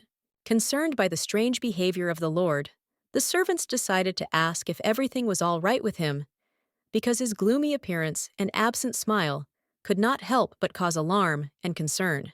To this question, Altair replied that everything was fine, and then pointed with surprise at the mountain of papers that was piled up on the table, as if hinting at the indescribable number of matters and concerns that would not be resolved by themselves. The nobleman, realizing that these were bills, added that he was ready to help the new lady sort them out if the beauty could not cope with this task herself, offering his support. The butler nodded at the gentleman's decision, although he himself was sure that Nadia came from a prestigious family and had a good education, which should have helped her cope with the difficulties that arose. Before the butler could take a step, the lord shouted loudly for him to stop and not even think about going into his sweet wife's room, giving his words a tone of severity and protection. The nobleman ordered his subordinate to come to the lady in an hour, or better yet, in 2, while his ears were burning red, betraying the embarrassment that he tried to hide, realizing that such an assignment required special caution and tact in relation to the lady. The subordinate, with an incomprehensible expression on his face, listened attentively as they talked about the hours in which one could get to the bride, and in the meantime they were getting longer. The young gentleman, not wanting to listen to the servants any longer, turned sharply and with a determined look walked away quickly, not paying attention to their surprised glances. The door slowly swung open, and a mysterious figure of a man appeared before the eyes, as if woven from the twilight, emerging unexpectedly and silently, as if the darkness itself had given birth to it. Anna, with a sweet and welcoming smile, politely informed the lady that the food had already been served on the table and that she could begin her meal. Her voice sounded soft and enveloping, creating a feeling of coziness and warmth. Nadia sat on the couch all wet from the shower. Because she had not used a towel, a man's jacket was lying on her shoulders, which she had thrown on to keep warm despite the damp strands of her hair and the coolness that enveloped her. The maid immediately bowed deeply, sincerely, asking for forgiveness from the lady of noble blood, expressing all her respect and humility before her high status. When asked whether it was worth sharing a room with the groom, the maid answered in the affirmative, explaining that they were already a couple, and there was nothing reprehensible in this since their union was obvious to everyone. After this, Nadia said that in the capital, everything was happening completely differently, and lately she had been feeling quite bad, which worried the very lovely girl. The lady blushed all over from the realization that she would now have to sleep every night in the same bed with the master of the house, and this thought awakened mixed feelings in her. The beauty was most afraid that the scary man with whom she was to share a bed would at some point yell at her and order her to sleep on the floor, which filled her soul with anxiety and fear. Turning to the table, the lady noticed a sofa on which in the worst case she could spend the night, which suddenly inspired a slight hope of salvation from an uncomfortable situation. Anna thought for a moment, and then told her that she had recently met the butler on behalf of the lady. He had said something strange. Before coming to the lady's chambers, he had to wait 5 whole hours, which had puzzled her. Waving her hand, as if not attaching any importance to the servant's words, the mustard-haired lady invited the noblewoman to join her at the table during the meal, hoping that this would lift her spirits. The hands on the clock confidently indicated that time had expired, as if emphasizing the inevitability of what was happening around, and reminding us that every minute had its own meaning. The butler arrived exactly 5 hours later, as the lady had ordered, holding important documents in his hands, and Nadia was sitting next to him, watching the proceedings with a slight sense of excitement. Having calmly introduced himself, the servant added that Blank was his younger brother, which surprised the lady, making the little girl think about family ties that she had no idea about. Blank was the man who stood in for the Lord at the wedding ceremony. His handsome appearance left an unforgettable impression on everyone present who could not get rid of the memories of that moment. The butler threw a pile of paper on the table, on which were printed the bills for the last 3 years, and looking at the young mistress of the mansion, said that now this was a woman's responsibility. Nadia soon realized that things were not going well at home, and smiling, decided to openly admit it out loud, feeling the need to share her thoughts with those around her. The guy noticed that their lands were not located in the most favorable area, where there was no rich harvest, which in turn created problems for their budget. In addition, their lands were often used for hunting magical creatures, which regularly attacked their territories, creating additional problems for life and economy. The work of knights was not much different from that of mercenaries, as they were also engaged in guarding the Lord's house and ensuring the safety of his territory. Looking down, the lady realized that they had no permanent source of income, and the magical creatures could attack at any time they wanted, creating an atmosphere of uncertainty and fear. Having grabbed the documents in her hands, the lady confidently promised that she would definitely familiarize herself with all the contracts and invoices in order to have a complete understanding of the situation. With a smile, the girl promised that despite the fact that she was a stranger to them, she would still try to become a worthy wife for the master, showing her readiness for change. The servants were obviously struck by the kindness and attention that the lady showed, not expecting her to treat them with such care, and this behavior made a strong impression on them. An oppressive silence reigned among the people, and the noblewoman began to fidget nervously, realizing that her careless words had caused discontent and tension. In the end, the guy smiled and said that the work would definitely turn out well, inspiring everyone around him with hope for their cooperation. The butler bowed respectfully and politely asked the lovely hostess to take care of both their home and himself, trusting in her wisdom and care. After the servant assured her that she would do everything possible to maintain the lady's enthusiasm, she felt a warm light of hope and support flaring up around her. There was a whole stack of paper lying untidily on the table, as if forgotten, and left to the mercy of fate, waiting for someone to pay attention to it and put it in order. It suddenly became dark, and a dim light began to lazily stream from the windows, painting the surrounding space in gray and gloomy shades, as if the evening was trying to hide the last remnants of daylight from us. Nadia didn't even notice how time flew by, immersed in working with documentation, until everything around her darkened and the evening enveloped her with its quiet but persistent shadow. As she warmed up and stretched her arms forward, the girl thought that perhaps she had overexerted herself, feeling a slight fatigue in her muscles after a long day at work. Suddenly, the girl's attention was drawn to the jacket, which was elegantly hanging on a hanger, as if waiting for its moment to be put on again and go to a meeting. The image of the maid suddenly popped into her head, and she was shocked that the Lord didn't seem to be planning to spend the night in this room, leaving her in the dark about his plans. Nadia no longer knew what she should do, as she was completely carried away by the documents, and did not notice how she missed important details that could affect further actions. That night, they finally decided to spend time together with the aristocrat, in one cozy room filled with soft light and an atmosphere of mystery. Pressing her palms to her red cheeks, the noblewoman strictly ordered herself to breathe more calmly, trying to calm her heated emotions and restore her inner balance. Altair was a truly terrifying and fearful man, whose presence caused awe and fear in all who crossed his path, causing hearts to skip a beat in terror.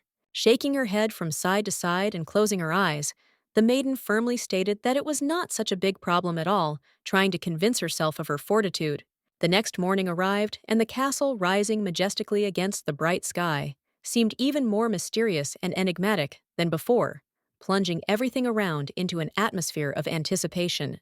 Nadia woke up to find no one in the bed next to her. As she sank into the silence of the morning light, she felt a slight anxiety that immediately enveloped her thoughts. During the night, no one appeared, and the lady slept alone without a companion, immersed in silence and tranquility. A slight uneasiness was felt in her heart, but the darkness of the night enveloped her in a soft cover, allowing her to forget herself in a sweet dream. Apparently, Melissa was right, and the Lord could not allow himself to do this in bed with a lady, since such actions were contrary to his principles and rules. Lying on the pillows, Nadia was lost in thought about whether she should get married at all. Thoughts about the future were intertwined with doubts, and she could not get rid of the feeling of uncertainty that gripped her fragile heart. The butler greeted the lady, announcing that he was ready to give her a tour of the castle, to show her the majestic halls and hidden corners full of history and mysteries. The lady obediently followed the servants, gradually realizing that the situation in the mansion was much more dire than she could have imagined and required immediate action. There was little money, and the budget remained tight, which forced every decision to be carefully considered and limited room for maneuver. Pressing her palm to her chin, the beauty thoughtfully reflected on the fact that making money in this deserted territory was indeed extremely difficult and required a lot of effort. Paul answered the young lady, pointing to the room where the knights lived and trained, filling her thoughts with images of strict discipline and dedication to the cause. The little girl watched the training fights unfolding outside the window, with a thoughtful look, as if trying to catch something important in every movement of the fighters. The two young men clashed fiercely on the field, honing their sword-fighting skills, as if each blow was filled with determination and the desire to win. Altair acted as if no one could compare to him, demonstrating amazing mastery of the blade, like a true professional confident in every move. Nadia anxiously asked her companion where her husband had spent his last nights, and in response heard disappointing and disturbing news, which only increased the doubts that had arisen. The butler was equally surprised when it turned out that the gentleman had not spent the night in his chambers for the last few days, and this strange discovery raised many questions in his mind. Turning to the window, the servant shouted the master's name with full determination, trying to attract the attention of everyone present, because his voice was filled with anxiety and insistence demanding an immediate answer. Raising his hand to his glasses, he loudly asked the Lord if he had spent the night in the room that had not been cleaned for the last few days and looked neglected. Altair was frustrated that he was suddenly taken away from his sword training, preventing him from continuing to hone his craft and improve his skills. A heated argument broke out between the men about where exactly the lord of the estate was supposed to spend the night, and each of them insisted on his own version, trying to convince the others that he was right. Suddenly, the lady and the aristocrat's gazes met, And Nadia, full of hope, began to wonder if her husband might not be as angry with her as she imagined, and that there might still be room for understanding and forgiveness in their relationship. All in red, the lady thought for a moment, and quietly repeated to herself that perhaps Altair simply did not want to cause her inconvenience, which is why he did not come to their common quarters. Embarrassed, the Lord quickly turned away, his ears glowing scarlet. There was awkwardness and a desire to hide his true emotions from those around him, because he felt curious glances directed at him. The subjects were deeply surprised by such an unexpected reaction from a nobleman who was usually calm and collected, and their bewilderment was only increased by the fact that this behavior was completely uncharacteristic of him. Nadia understood this reaction in her own way. It seemed to her that the man was tired of her stupid behavior and no longer wanted to see his wife, which only increased the feeling of guilt and regret. The butler hastened to calm the beauty, assuring the lady that there was no reason to worry, and tried to convey to her the atmosphere of calm that reigned around. The courtier was deeply shocked to learn that the master had actually seen the bride naked when she left the room after taking a bath, and this discovery came as a real shock to him. Sweat began to run down the lady's face, and she realized that she had crossed the line in a careless and stupid way, which only increased the unpleasant feeling of awkwardness and shame for her behavior. Every noble man dreamed of having an innocent and pure maiden, not spoiled by vulgarity and worldly temptations, who would personify the ideals of virtue and innocence. And Nadia, finding herself naked in front of her husband, felt like a rabbit in the clutches of a predator, experiencing mixed feelings of fear and vulnerability, realizing the fragility of her situation. Her palm gripped the fabric of her dress tightly, her fingers sinking into the pleasant material, as if it would help her gather her thoughts and gain confidence. The butler could only watch the escape of the master's wife, who could not bear the embarrassment, and quickly left the room, leaving behind an atmosphere of awkwardness. Hurriedly descending the steps, the aristocrat hoped that she would be able to catch the gentleman before the end of his sword training, wanting to see his skill in combat and support him in this hobby. Altair found himself next to the door, ready to leave his confident stance, betraying his determination to leave everything behind and move on to new challenges. Hearing a strange sound, the nobleman turned around, deciding to check what exactly caused this noise, and a strange curiosity made him alert, expecting something unexpected. The lady herself realized that she was starting to fall, tripping over a step, and in a panic she tried to grab the railing so as not to lose her balance and avoid an unpleasant fall.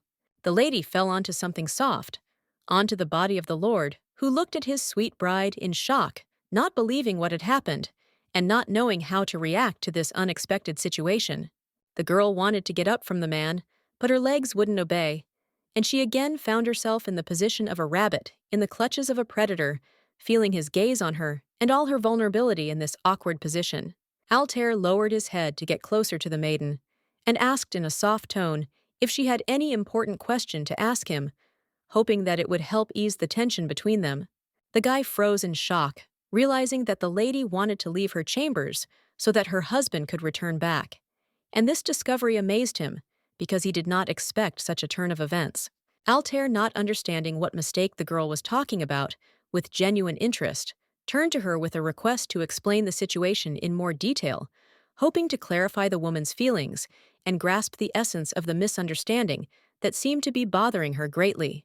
It turned out that Nadia blamed herself for her unworthy behavior, feeling that she had acted foolishly for a young and noble aristocrat when she appeared naked in front of her husband. The beauty soon noticed that the man began to avoid his wife more often, no matter where they were, and this alarmed the little girl, causing doubts and anxiety.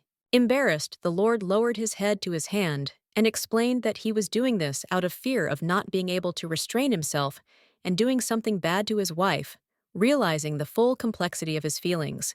Altair did not notice anything suspicious in his companion's behavior, and decided not to think about it anymore, trying to push away disturbing thoughts and focus on something else. The beauty couldn't believe how kind and considerate the main villain of the novel was towards her, which completely changed her perception of him.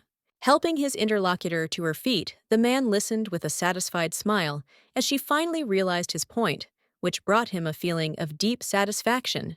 Suddenly, Nadia sneezed loudly, quickly covering her face with her hands, as if trying to hide her embarrassment from this sudden impulse, which caught her by surprise at the most inopportune moment.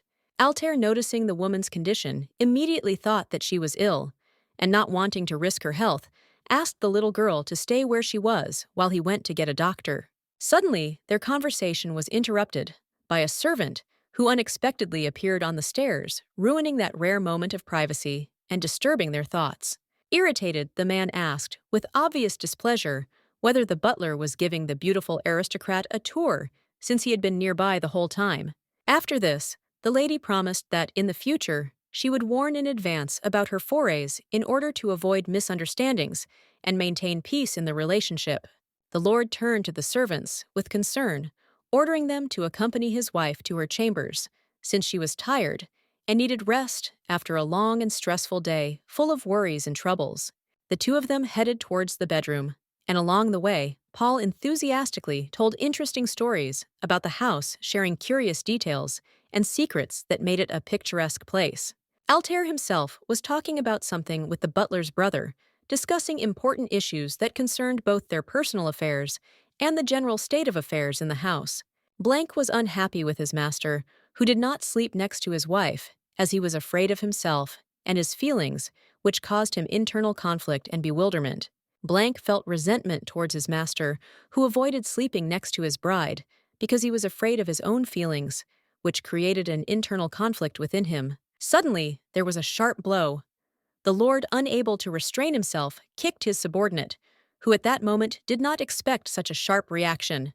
Blank, clutching his painful leg, could hardly contain his anger and indignation, not understanding how such an unfortunate situation could happen to him at this very moment. Altair was not at all pleased when he was compared to a peacock, as narcissistic and beautiful as he was. Indignation flared up in his soul because he aspired to be more than just a spectacular external image. Rubbing his stiff neck, the aristocrat explained, with a dissatisfied sigh, that every time he opened his mouth, he uttered some nonsense that was incapable of causing anything but laughter from those around him. Blank decided to support the nobleman, demonstrating to him how to smile properly in order to impress the lady of his heart and inspire his friend to new exploits in winning her favor. The lord did not appreciate the diligence of his subordinate, and with obvious disdain said that he was about to vomit from such a sweet and feigned smile, which only caused disgust. After this, the lord thought and remembered that with a brave, courageous knight, there were always many girls in love, ready to admire their exploits in romance. Having shown a bright example on his face, the guy with a smile suggested the aristocrat to repeat the same charming smile, believing that this would help him win the lady's heart, because self-confidence was capable of working real miracles.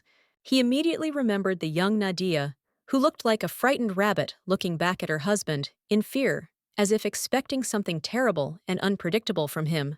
Altair eventually agreed, and a sinister grin appeared on his face, which was so terrible that it seemed as if he himself had become a maniac ready for unpredictable actions. Blank froze in horror, and with a tremor in his voice said that the nobleman should not smile at all anymore, because such a terrifying grin could easily scare the most terrible monster. After striking his subordinate, Altair turned away and headed in the opposite direction, angered at the foolish knight, who seemed to only make the situation worse with his reckless behavior. The boys sat at the table, listening attentively to the words of their master, who, with a serious expression on his face, set out his thoughts and plans, enveloping them in an atmosphere of importance and responsibility. Blank, red with excitement, gave a solemn speech emphasizing that they should all unite to protect their home from the impending threat, instilling a sense of unity in everyone. The man then pointed his stick at the board, where the topic was announced, on how to bring the gentleman together with his bride, so that they could finally kiss, which caused a slight smile among those gathered. The young people immediately came alive in the room, supporting each other's ideas and jokes, creating an atmosphere of fun and anticipation, full of enthusiasm and friendly brotherhood. Paul adjusted his glasses, and with a dissatisfied sigh, complained about finding himself in such a stupid environment where he was surrounded only by ridiculous ideas and jokes. One of the guys raised his finger up and enthusiastically declared that their lord was so strong that he could even deal with a goblin, emphasizing the fighter's strength and bravery. An argument broke out between the other two men, which quickly turned violent, causing them to jump up from their seats and wave their arms vigorously, trying to prove their case and attract the attention of those around them. The bravest of the men suggested getting the couple drunk and leaving them alone in one room, believing that such a prank could lead to funny consequences and bring them closer together. Suddenly, a mysterious voice was heard mocking the ideas of those present, causing everyone to freeze in surprise and bewilderment, as if someone invisible was watching them and making fun of their plans. It was Cain who looked at them with amusement and clearly had more sensible suggestions on how to unite two lovers' hearts than all their ideas put together. It was Cain who, looking at them with a sneer, clearly had more sensible suggestions on how to unite two lovers' hearts than all their ideas put together, and seemed ready to share his plan. And then he went up on stage and announced that one should help another in a difficult situation, as if he were a knight ready to come to the aid of a beautiful lady in distress. The butler realized that Cain meant to arrange for Nadia to be in a difficult situation, while Altair, on the contrary, was supposed to help the unfortunate girl, showing his valor and nobility. The servant doubted that the master really intended to put the aristocrat in such a fragile position in order to then become a knight who came to her aid, because this could have unpredictable consequences. Cain smiled slyly, saying that then they should do it without their master's consent, and in secret, so that no one would know of his intentions, which added spice to the whole plan. In the distance, majestic mountains stretch out their snow-capped peaks, glittering in the sun like precious stones. At the foot of the mountains, a dense forest stretches the green crowns of the trees, creating picturesque patterns. Nadia, in new white clothes and with pink braids, was impressed by the beautiful landscape that opened before her eyes, captivating her with its colors and the harmony of nature. Looking around with a wide smile, the lady realized that Anna was right. She really needed to breathe some fresh air, because it helped her to escape from her worries and enjoy the beauty of the world around her. At that moment, the maid brought tea and noticed that the mistress was sad, sitting on the sofa, immersed in her thoughts, and as if lost in the peaceful comfort of the room. So Anna suggested that the noblewoman take a walk to relax outside after a long day of reading, believing that fresh air and a change of scenery would lift her spirits. At first, Nadia had resisted the idea of the walk, but now that they were out in the fresh air, she felt grateful for her persistence, which had allowed her to accompany her lady. Sitting behind the wheel of the boat and grabbing the oars, the maid waited for the aristocrat to enjoy a walk along the lake together, enjoying the tranquility and beauty of nature reflected in the water's surface. Up close, the lady noted how beautiful the mountain slope was, with the water sparkling in the sun and the fresh scent of grass filling the air, creating an atmosphere of peace and enjoyment of nature. The blue crystal rebirth stone was the only one that could charge magical items, emitting an amazing glow and containing the power to awaken ancient spells. And it was Altair, according to the plot of the novel, who discovered the Shithu and took possession of this artifact, becoming powerful and rich, which opened up new horizons of opportunity and adventure for him. Having become a baroness, Nadia realized that a man would hardly pay attention to her even after that stupid fall, which only aggravated her feeling of insecurity in his eyes. Clenching her hand into a fist in front of her, the maiden reflected that as long as she performed her role well, the Lord had no reason to offend the bride, and this gave her confidence in her position. Suddenly, a loud cry attracted the attention of the noblewoman, and she asked the maid what had happened, worried about the unexpected noise and what could have caused such a commotion. The oar floated in the water, gradually separating from the boat, as if wanting to set off on its own voyage, giving the scene a sense of lightness and peace. Anna cried loudly, screaming about how stupid she had been, and that they now needed to come up with a plan as quickly as possible that would help the poor lady in such a difficult situation, causing her to feel hopeless. Putting her hand to her chin, the girl thought about what she should do, considering all the possible options, and trying to find the best solution to her problem. After this, the aristocrat gently asked the maid to calm down, noting that Nadia was quite capable of getting the oar out of the lake on her own, and there was no need to worry about it. In horror, as the lady threw herself into the water without hesitation, not even thinking about the possible consequences, as if nothing could stop her. Breathing heavily, the lady swam towards the desired object, trying with all her might, while the worried maid worried about her, could hardly contain her anxiety. Nadia didn't have time to really understand what had happened when suddenly the lake, like a living creature, swallowed the aristocrat's body, dragging her into its dark and cold depths, leaving only light circles on the surface of the water. Altair was leisurely strolling with his knights, enjoying the peace. But suddenly, hearing a strange sound from the lake, he stopped and asked with interest what was going on there. Kane and Blank, in a humorous mood, made a whole show of declaring that there was probably a horde of evil goblins hiding there that had to be immediately defeated in a great battle. Altair quickly saw through his subjects, realizing that they were putting on a real circus, trying to entertain him with their theatrical antics, although he watched their funny game without a smile. With a displeased expression, the man declared that since his knights had decided to indulge in such fun, he would have to make their training more difficult so that they would not even think about putting on a show of two actors instead of serious work. The boys froze in fear at the thought that the master might arrange a training fight for them, realizing that this would be a serious test of their skills and endurance.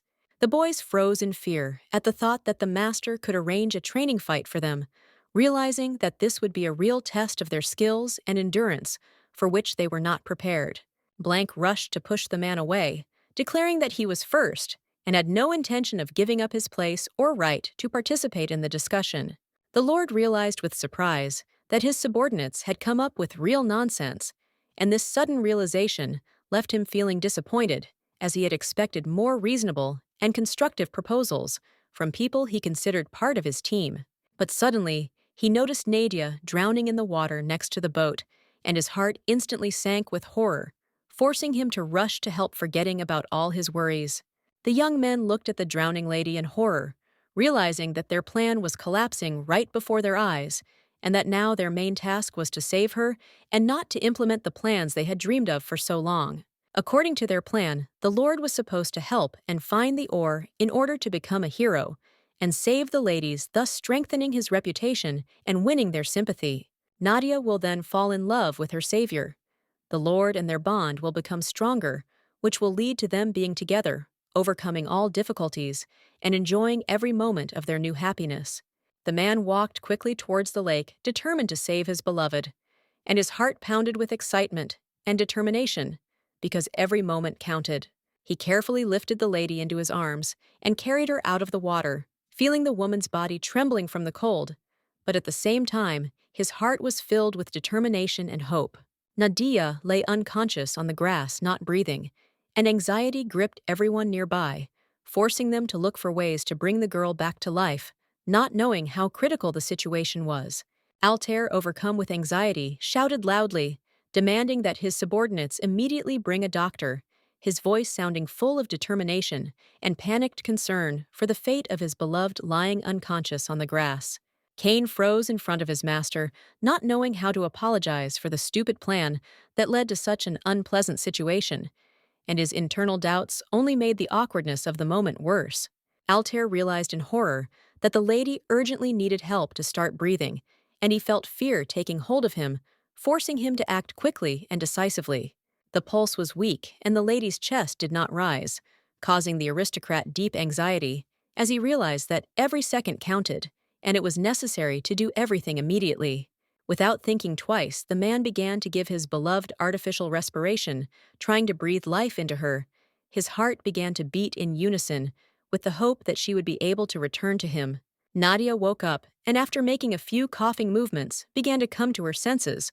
Her blue eyes gradually opened, and reality reigned around her again.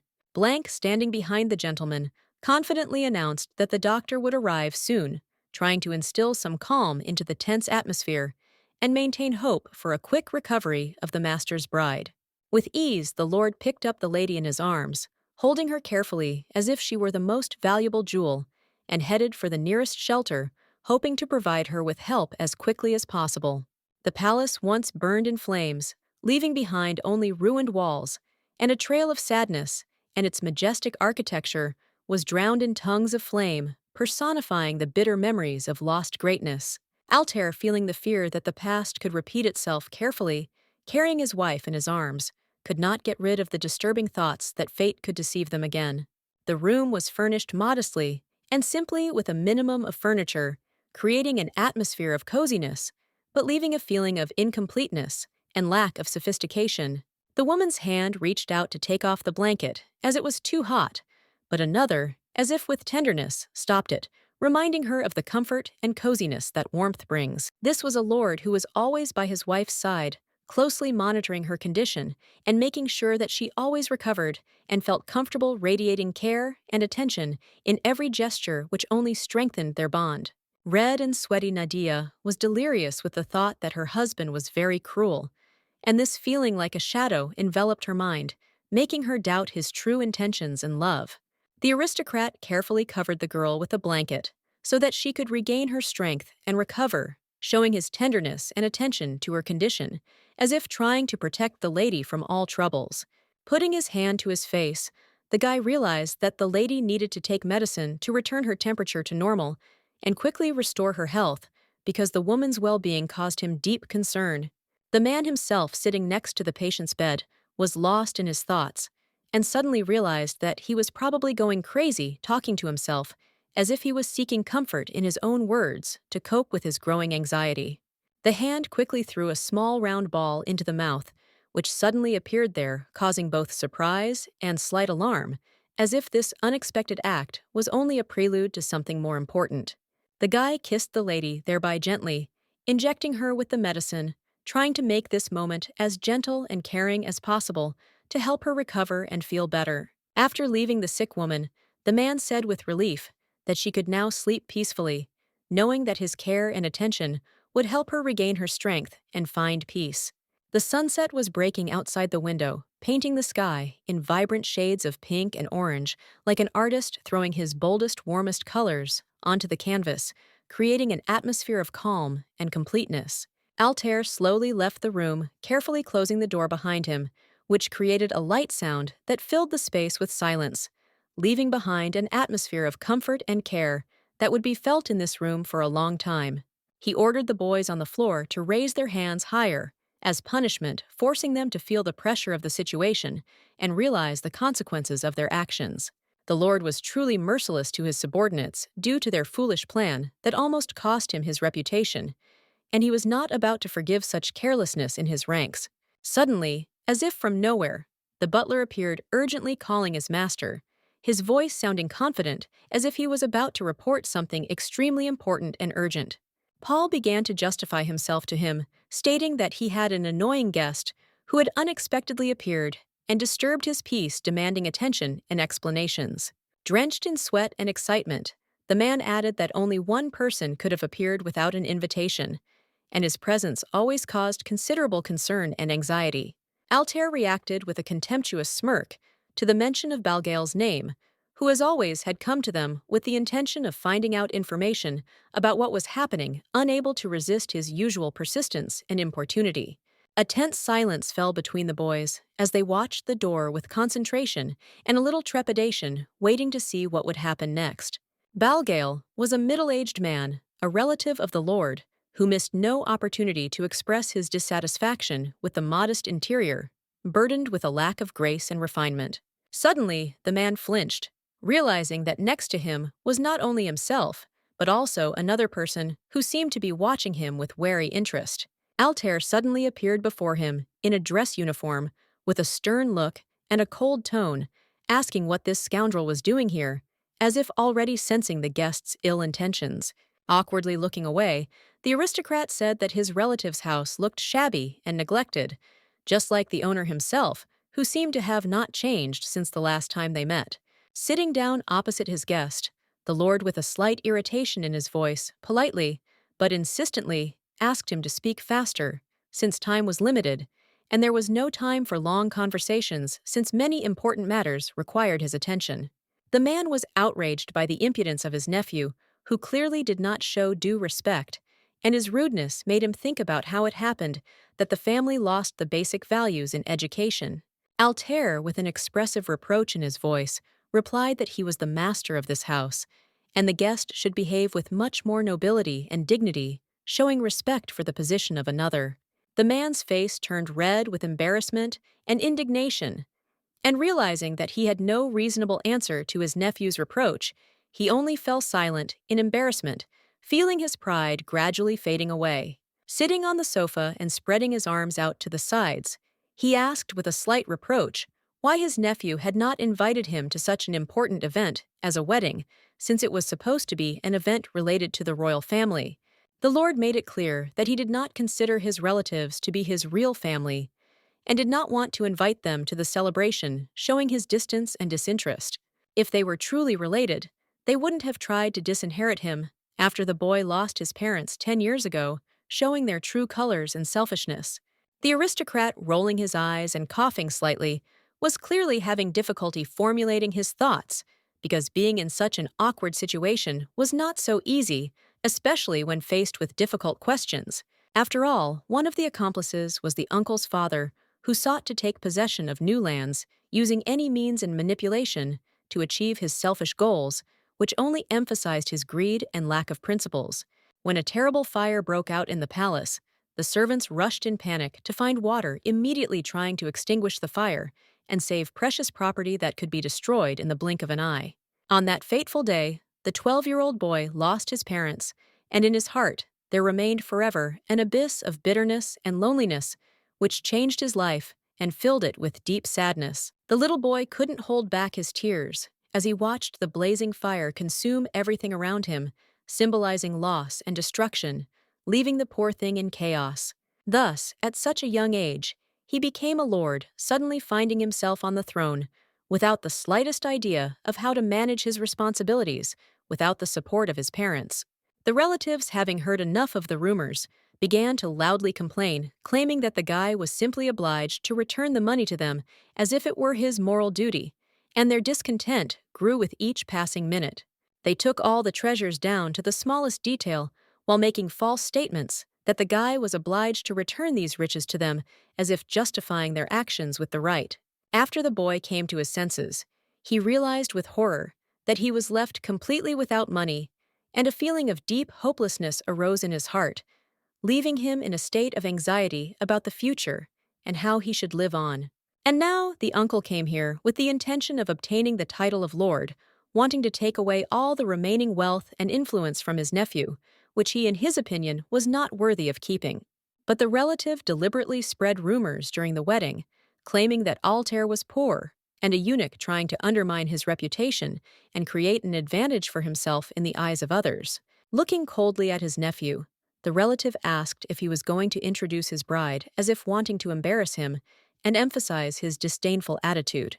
With a smile filled with self-satisfaction, the aristocrat confidently declared that his nephew would never see his bride, and laughing at his attempts, advised him to quickly leave this place, as if wanting to get rid of his annoying presence. This statement caused a storm of indignation in the relative who, unable to restrain himself, jumped up from his seat, barely containing his rage and discontent.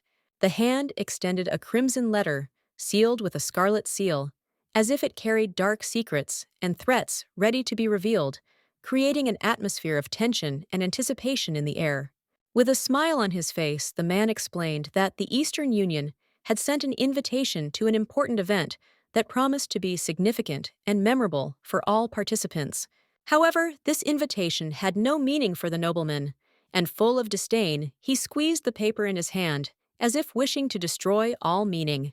After that, he indifferently threw the letter to the floor, and through clenched teeth gave his relative permission to go to the event, as if not caring about the consequences of his decision.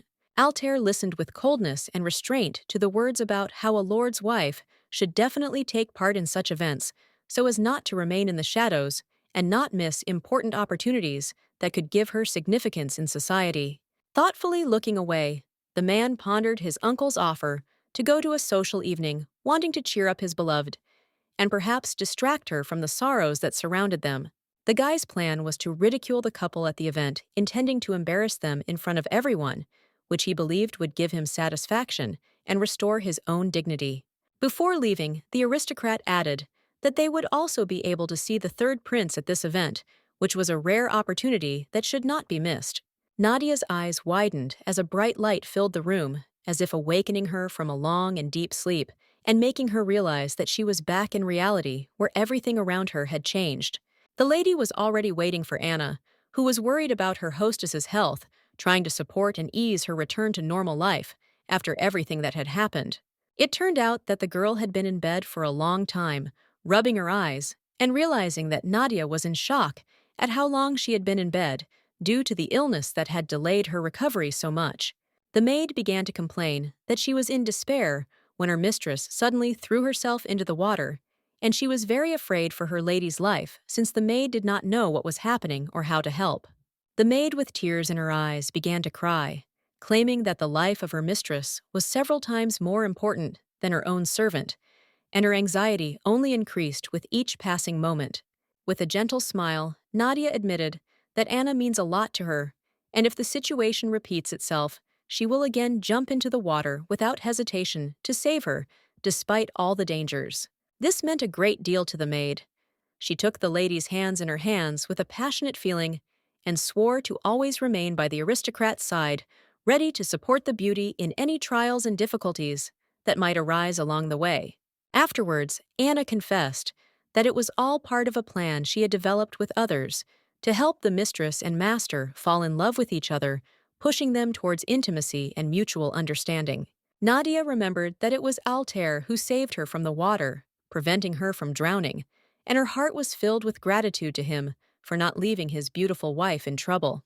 After that, she inquired about her husband's health because the water was cold, and she was worried that he might also get sick, considering how much he was worried about her at that moment. The maid began to convince her that the Lord had never been ill and had always been in good health, emphasizing his resilience in order to dispel her worries and restore confidence that he could cope with any difficulties. Raising her finger up, the girl confidently stated that the man had never caught any infection, emphasizing his good health and invulnerability to illness. Nadia finally emerged from her chambers, feeling relieved by the thought that her fiancé had never been ill, and this gave her confidence in his health and strength. She worried that he was simply pretending to be healthy, so as not to lose the respect of others, and this thought tormented her, instilling fear that there might be real vulnerability hidden under the mask of confidence. Suddenly, a shrill voice abruptly stopped the noblewoman, forcing her to turn around and pay attention to the man who had spoken words full of confidence and insistence.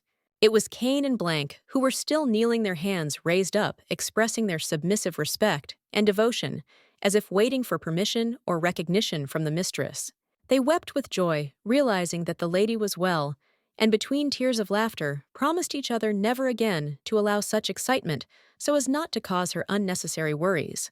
Confused, she stretched out her hands and admitted that it was her own fault for jumping into the water, as if wanting to take responsibility for her actions and experiences. Suddenly, the aristocrat staggered, feeling dizzy, and the world began to seem unstable, like waves that were trying to cover her again.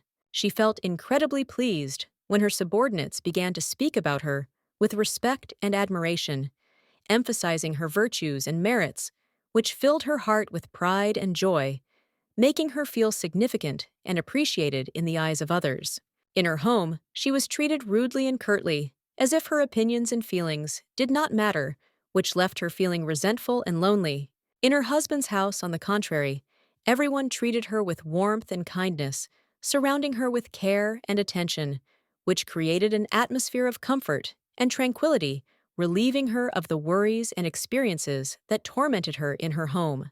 Nadia promised the guy that she had simply been lying in bed for too long, and with a slight smile promised that she would soon return to her normal life full of energy and a desire to move forward. However, this did not calm the servants, who continued to worry about their mistress, worrying about her condition, and wanting her to remain safe despite the fact that the beauty got out of bed. The girl tried to explain that she was not weak, and that it was quite normal for girls to have mild anemia, trying to dispel the concerns of those around her, and convince them that she was feeling well.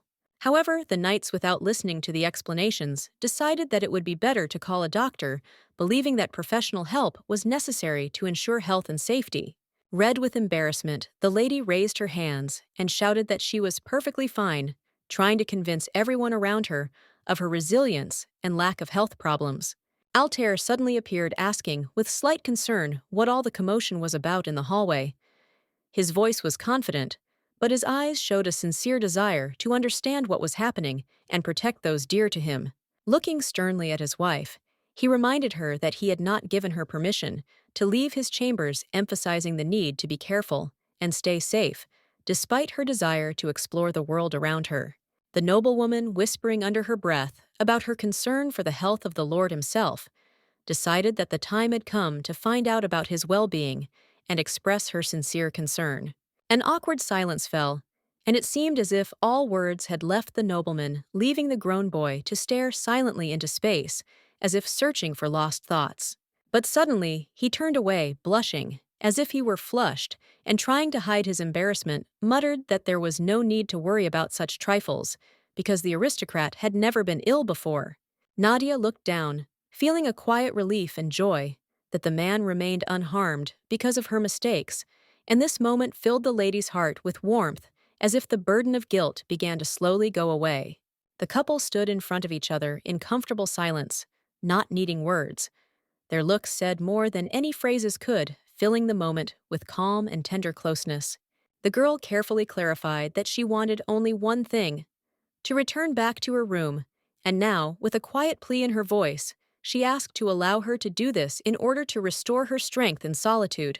However, she was stopped by the stern voice of her husband, who, not allowing the lovely lady to take a step further, picked her up in his arms, showing with his determination that he would not allow her to leave alone until she had fully recovered. The girl felt uneasy when the lady was suddenly lifted up and carried back to her chambers, without giving her the opportunity to understand what was happening and what events lay ahead. As a result, Nadia was lying in bed, and the former mercenary calmly settled down, sat next to her on a chair, carefully watching her and waiting for her to finally come to her senses. As a caring friend, the man asked about affairs in the capital, and this unexpected remark puzzled the beauty, forcing the beauty to think about what secrets and intrigues could be hidden behind his sincere interest in her life and current events. The guy hastened to explain that he was asking about what the bride did in her free time, and that the interest was sincere and not caused by any suspicion or mistrust. Nadia, with a forced smile on her face, replied that she used to spend her time reading fascinating books and taking leisurely walks through picturesque places, trying to hide the restless thoughts that tormented her at that moment. What she didn't mention, however, was that she avoided family gatherings because of her shyness, feeling that insecurity and fear prevented her from opening up and interacting with others. Frustrated, the girl hung her head, unable to admit to the strong lord her weakness and fear that such a refusal could push him away and destroy what was left between the two of them. As a friend, the man handed her a scarlet envelope in the fingers of his white glove, giving this moment special significance and excitement. It was clear that the contents of the envelope contained an important message. The lady, amazed, looked closely at the invitation to the hunting season that was addressed to them from the Eastern Union, and excitement crept into her large heart from anticipation of the upcoming event. Nadia's mouth dropped open in horror at the thought of the upcoming meeting, with so many people staring in shock at the paper in her hands, also trying to comprehend what awaited her and how it would affect her future plans and feelings. She felt asthenic, as if she stood out from the crowd, like a ghost, left aside from the general flow of life. Her fragile state reflected her inner anxieties, giving each step a special significance and weight. Perhaps Altair expected that with her exquisite fan and charming smile, she would easily communicate with members of high society, making new connections and expanding her circle of acquaintances. It was a good idea to start with the hunting season, where the bow and arrow became the main attributes, filling the atmosphere with the anticipation of adventure and the excitement associated with the catch. The lady swallowed hard, feeling a cold fear creep into her soul, because deep in her heart, she was afraid that blood might be spilled at this event, darkening the atmosphere of sophistication and celebration. The problem was that she was constantly afraid of blood, and it was for this reason that she lost consciousness at her own wedding. This tragic moment, instead of becoming the embodiment of happiness and love, turned into a real nightmare. Trying not to disappoint her husband, she slowly said that she could not let him down. Sitting in bed, she fell into deep thought about the importance of supporting each other in difficult times and keeping promises. At this, the guy folded his arms across his chest and, looking at her confidently, said that she didn't need to pretend or try too hard. It was enough to just be herself. The lady froze in place when she heard that the third prince would also be at the upcoming event. Excitement overwhelmed her, and her heart began to beat faster with curiosity and anticipation, because the thought of meeting such an important guest filled her with dread. But in the novella, the royal person turned out to be a traitor, a sinister villain with a sly smile and blonde hair that sparkled in the sun like a symbol of insidious intentions. His name was Orca Lupus, and he was determined to obtain the Golden Throne, dreaming of the power and wealth that would come with it. Every step towards his goal was important to him, and he was not going to stop until he achieved his majestic goal. The prince kept the secret that while feigning illness, he used the opportunity to travel freely around the country, gathering potential allies. Each new acquaintance became an important part of his plan. Altair was one of the heir to the throne's faithful dogs, a devoted defender. His fighting skills made him indispensable in the retinue, and his eyes full of determination spoke of his readiness to fight for the honor of his master at any moment. He became the third prince's true sword, carrying out all of his orders with impeccable loyalty and precision. His actions were dictated by a deep sense of duty, and he left no room for doubt, realizing that his efforts could change the fate of the kingdom. One of the orders was to cut off the head of a lady with pink hair that resembled cotton candy, and this cruel task became a true test of both strength and morality for him, forcing him to consider the consequences of his actions. The lady learned that the gathering was to begin in 2 months, and she had time to carefully prepare for this important event, thinking over every detail in order to make the best impression. Soon, a meeting was to take place between the main villains of history, which could change the fate of the country, outlining new plans and intrigues that could lead to catastrophic consequences. Nadia felt goosebumps on her skin as bad thoughts began to fill her mind, creating an uneasy feeling as if something terrible was about to happen. The Lord watched his fragile wife, feeling a shudder run through his entire body from anxiety, because he understood that such vulnerability required protection and support at this difficult moment. He handed her a handkerchief, trying to calm her down, and this caring gesture reminded her that there was always room in his heart for tenderness and support in difficult times. After that, he carefully covered her with a soft sheet, creating coziness and warmth, and quietly told her to relax and rest, reminding her that at such moments, care and peace are the most important for restoring strength and peace of mind. However, the girl could not get rid of thoughts about the two villains of the novel. Their insidious plans and intrigues constantly swirled in her head, causing a growing feeling of anxiety and concern about the future, which could be in jeopardy. As she lay in bed, she hoped that there was a hidden plot in the novel that had not yet been revealed, and the anticipation of unexpected turns of events ahead filled her heart with curiosity and excitement. Suddenly, a hand touched the lady's forehead, and she heard a quiet voice that ordered her to stop thinking about all sorts of nonsense, reminding her that sometimes it is better to leave worries behind and focus on the present. It was the husband who reassured his wife, saying that there were still 2 months left before the meeting, and they had enough time to prepare to think through everything and organize it in the best possible way. Covering his companion's eyes with his hand, he gently ordered her to go to bed, giving her a feeling of calm and protection, as if he wanted to shelter his beloved girl from the worries and cares of the world around her. Nadia couldn't believe that such a caring person, who was always there for her family, could be a villain, and this thought tormented her, making her doubt the true intentions of the people around her. The next day, the weather in the castle was beautiful. The sun's rays illuminated the walls, and a light breeze brought with it the aromas of blooming gardens, creating an atmosphere of peace and hope. Nadia stood in the hallway, in a new dress that emphasized her beauty, holding a basket filled with treats, preparing for a meeting that the beauty hoped would be the beginning of something wonderful. It was strange that the Lord decided to unite with the third prince in this story, because such alliances often hide deeper plans and intrigues that can radically change the fate of the kingdom and its inhabitants. The girl went over various reasons in her head, and finally settled on the idea that if they found a crystal mine, they would become incredibly rich, which would open up new opportunities for them and make them powerful in the eyes of everyone.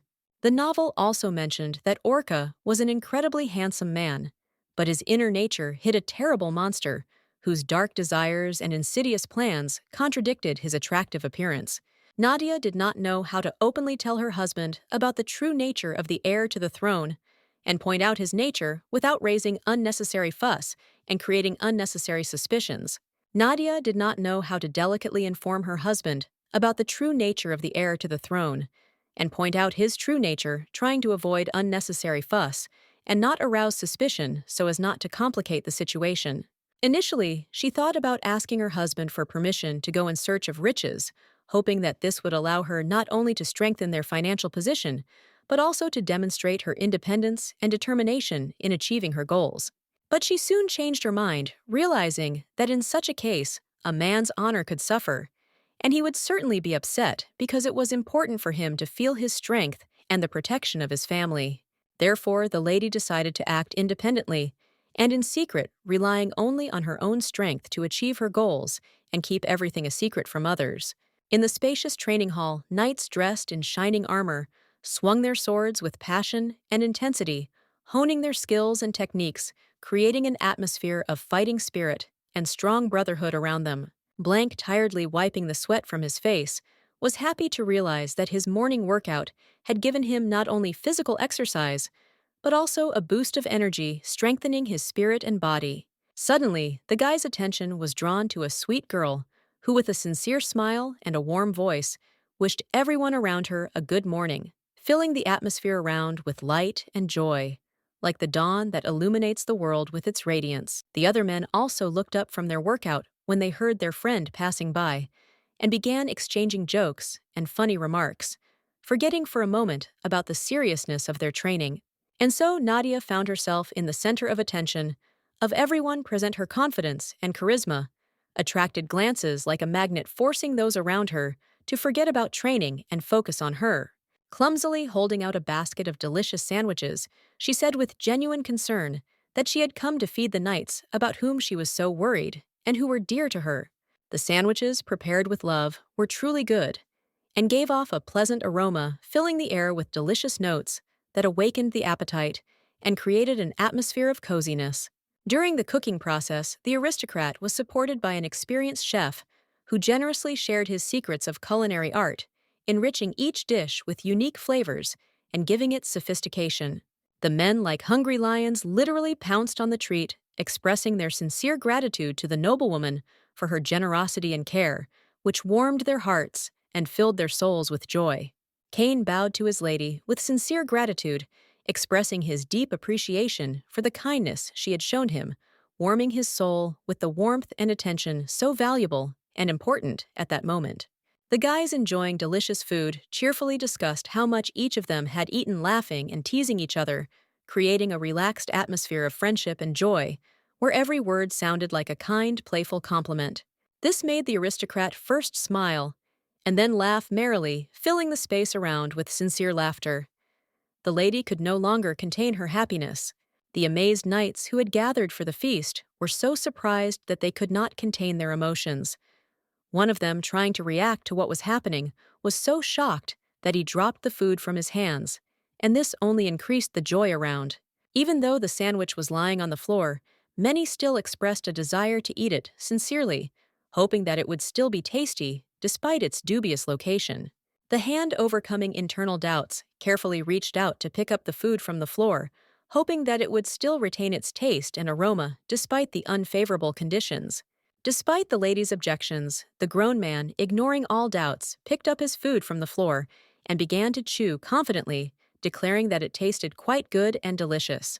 With a gentle smile, Blank confidently explained that during their difficult missions, they had often encountered much less appetizing food, which made the current dish more than acceptable and even tasty in the eyes of everyone present. This greatly upset the lady, who felt that the guards should be more demanding about food, especially after they had been on difficult expeditions where their endurance and dedication had been severely tested.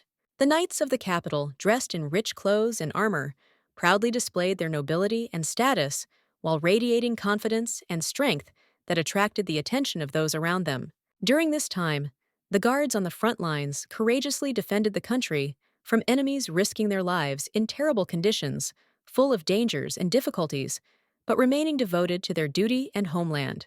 With determination in her voice, Nadia announced that she had come to this place to ask those present for a favor, sincerely hoping for their support and understanding, because it was extremely important to her. The men, frozen motionless with food in their hands, seemed to be immersed in an atmosphere of anticipation, permeated with excitement, as if they were preparing to witness something truly amazing and unusual. Kane, holding back his displeasure, tactfully hinted to the lady that her words about the request were inappropriate and did not correspond to the situation in which they found themselves. He then added that asking for any favor was not particularly appropriate, either, as she could easily have simply given them an order based on her position and authority in the situation. After all, Nadia proudly bore the title of the Lord's wife, realizing the importance and prestige of her role in society, which gave her a special grandeur and self-confidence, allowing her to shine among others. Lowering her head in embarrassment, the lady felt her heart fill with warmth from the fact that everyone around her treated her with sincere respect, and this gave her confidence in her own strength and importance in society. Kane nudged his friend slightly, saying with a slight grin that it was now his turn to speak, especially if the lady was going to ask them something important that required their attention and participation. Blank confidently confirmed the words of his friend, adding that they were fully prepared to fulfill any order of the mistress, thus showing their devotion and readiness to support her in any endeavors, whatever they may be. Under the angry looks of his comrades, the guy tried to justify himself, explaining that he actually only meant his readiness to carry out all the lady's instructions and had absolutely no intention of offending them or causing discontent. Nadia froze in bewilderment because before she had never given orders to other people and had never experienced such a feeling of power, which made her heart tremble with unexpected excitement and responsibility. However, in this castle, the girl was determined to do her best for the knights, realizing that their well-being and success depended largely on their own efforts and willingness to show leadership in difficult times. Therefore, without thinking for long, the beauty clenched her hands into fists, and with a slight expression of concern on her face, said that something valuable was stored in the depths of the mountain range, capable of changing the fate of the entire kingdom and bringing great wealth. The men stared at their hostess in shock as she said that no one should be told about this, not even her husband, and the air was filled with tension from the ambiguity of the woman's words and the secrets she was hiding. Blank, full of doubt and bewilderment, cautiously asked what the true purpose of such a secret was, and why the hostess decided to make such a request, leaving them in a state of confusion and anxiety due to incomplete information. With a grin on her face, Nadia explained that she was talking about a mine in the depths of which magical stones were hidden, capable of giving the owner amazing powers and unusual abilities. The shelves in the library were groaning under the weight of many books neatly arranged on the shelves, as if they contained entire worlds of knowledge and fascinating stories ready to reveal themselves to anyone who decided to delve into their pages. Blank could not believe the information that the lady had given him, that the mine with magic stones was right under their noses, hidden from view, and ready to reveal its secrets only to those who dared to explore it. The mountains, however, were full of dangers hiding in their depths, terrible monsters and trolls who were waiting for their victims, ready at any moment to attack those who dared to approach their domains. Blank suddenly jumped as he heard someone calling his name for a long time, and the shrill sound of his voice made his heart beat faster, awakening a mixture of surprise and alarm in him. Altair asked his subordinate, with curiosity and slight concern, why he had decided to come here, wondering what could have prompted him to make this decision, and what important news he was going to report. The man tried to begin to talk about the mine, stammering, but suddenly froze, realizing that the wrong words could reveal too many secrets that were better left secret, causing him to fear the possible consequences. The noblewoman urged the knights to keep her secret a strict secret and not tell anyone about it, including even the lord of their house, realizing that disclosing this information could have serious consequences. The man froze in place, deep in thought about what he should do, whether he should reveal this information to the lady, or whether it was better to keep everything a secret, realizing that his decision could affect the fate of many. Realizing that her subordinate was not going to reveal his thoughts, the aristocrat decided to take the initiative into her own hands and start a conversation first, saying that she would soon go on a dragon hunt, hoping to thereby develop the conversation and find out more. The frightened boy tried to convince the gentleman, claiming that it was not worth it, but he was determined and insisted on a high reward for defeating the monster, not wanting to give up his goal. Dragons were terrifying creatures that wreaked havoc and destruction upon the world, leaving behind only ashes and fear in the hearts of those who dared to resist their might and power, capable of crushing even the bravest warriors. The aristocrat agreed with these words and added that this was precisely why she decided to set out on her journey alone, so as not to put anyone in an awkward position and avoid unnecessary troubles. Taking the paper in hand, Altair explained that Cain and Blank were supposed to protect their territories during the Lord's absence, ensuring security and order in his absence, so that no one could take advantage of this vulnerability.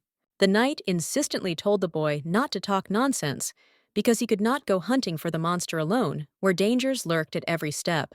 Looking coldly at his subordinate, the nobleman asked why he had disobeyed the commander's orders, his voice sounding stern and demanding, emphasizing the seriousness of the situation and the need to maintain subordination.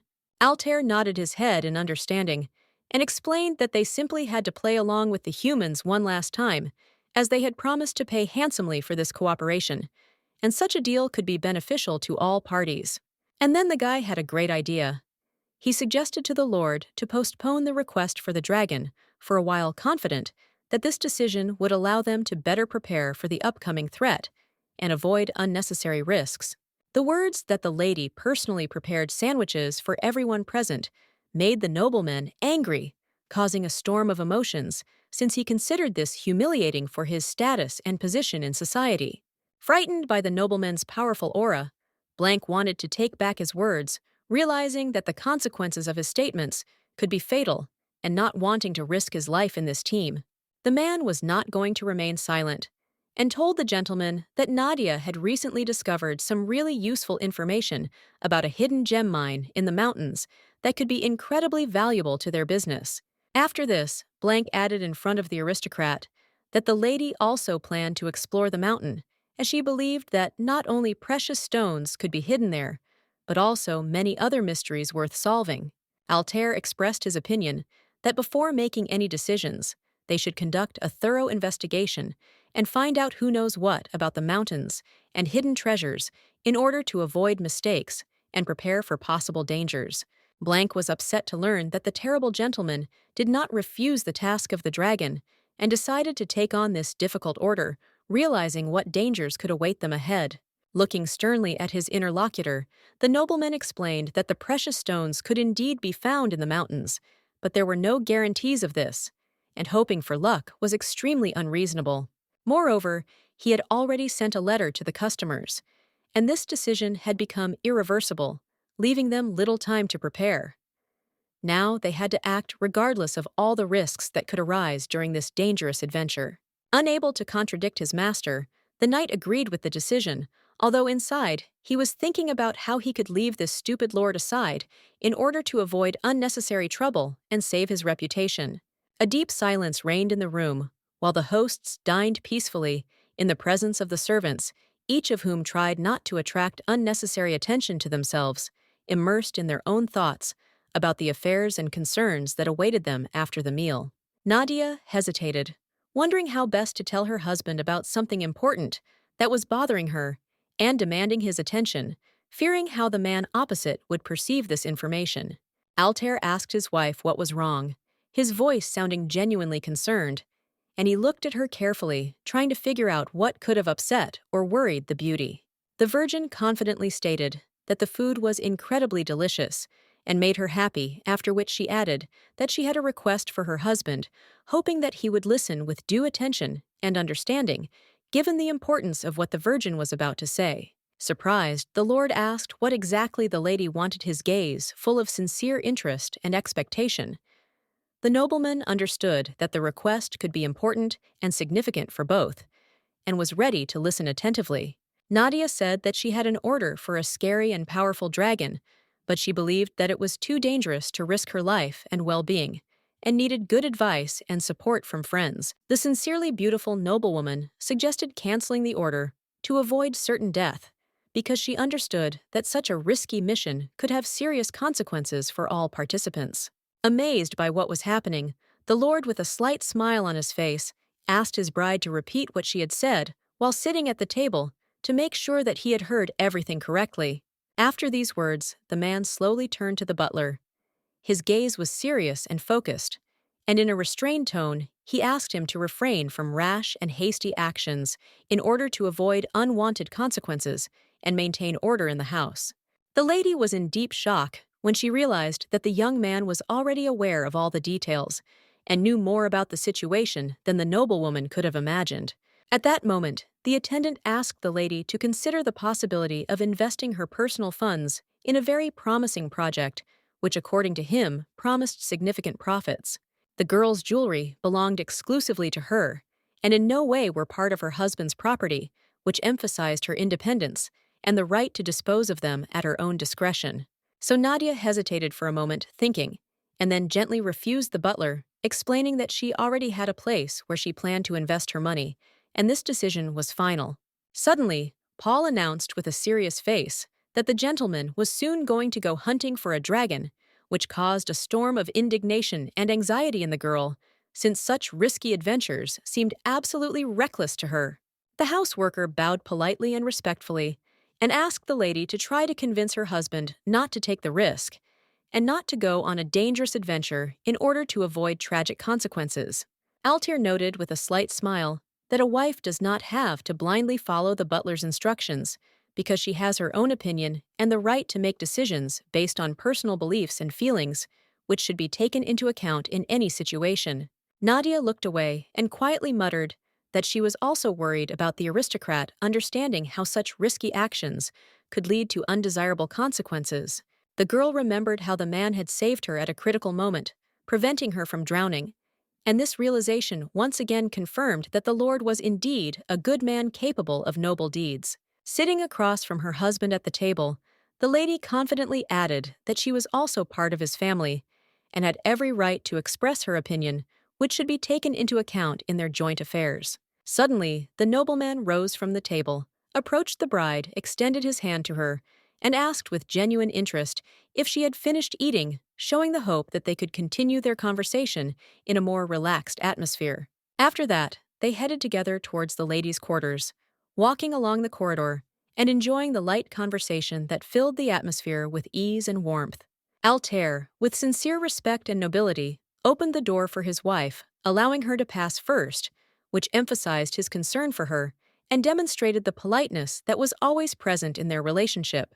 After this, the guy, acting suddenly and decisively, pressed the beauty against the wall, leaving her no room to maneuver, and their eyes met, creating an atmosphere of tension and sensuality around them, as if time had stopped. The man calmly explained that she should not worry about him, because circumstances had indeed changed, but he was confident that he could adapt to the new conditions and ensure safety and comfort. The lady felt alarmed when her companion, noticing the woman's anxiety, suggested that she was worried about the possibility of becoming a widow, which suddenly made the beauty think about the consequences of his risky decisions. Leaning closer to the girl, Altair, with a warm smile, asked her not to worry and to behave like a real wife, thereby emphasizing his support and desire to create trust between them. After this, the nobleman walked away, leaving the beauty in complete bewilderment, and her thoughts rushed between surprise and curiosity, trying to understand the true meaning of the words and unexpected actions that suddenly changed the atmosphere of their communication. He gently adjusted her pink hair, pushing it away from her face to free up her features and allow the rays of light to gently touch her delicate skin, adding a special warmth and intimacy to the moment. Altair looked at the beauty with a sweet smile and asked what she would like him to call her, giving this moment a slight playfulness and closeness between them. A memory came to mind of Nadia discussing this issue with her fiancé during their first meetings. It was especially touching as they opened up to each other about their feelings and dreams for the future. The man expressed his hope that when she returned, the aristocrat would find the answer to this important question. The words sounded with sincere expectation, full of faith in the future, and hope for the resolution of a long-standing riddle.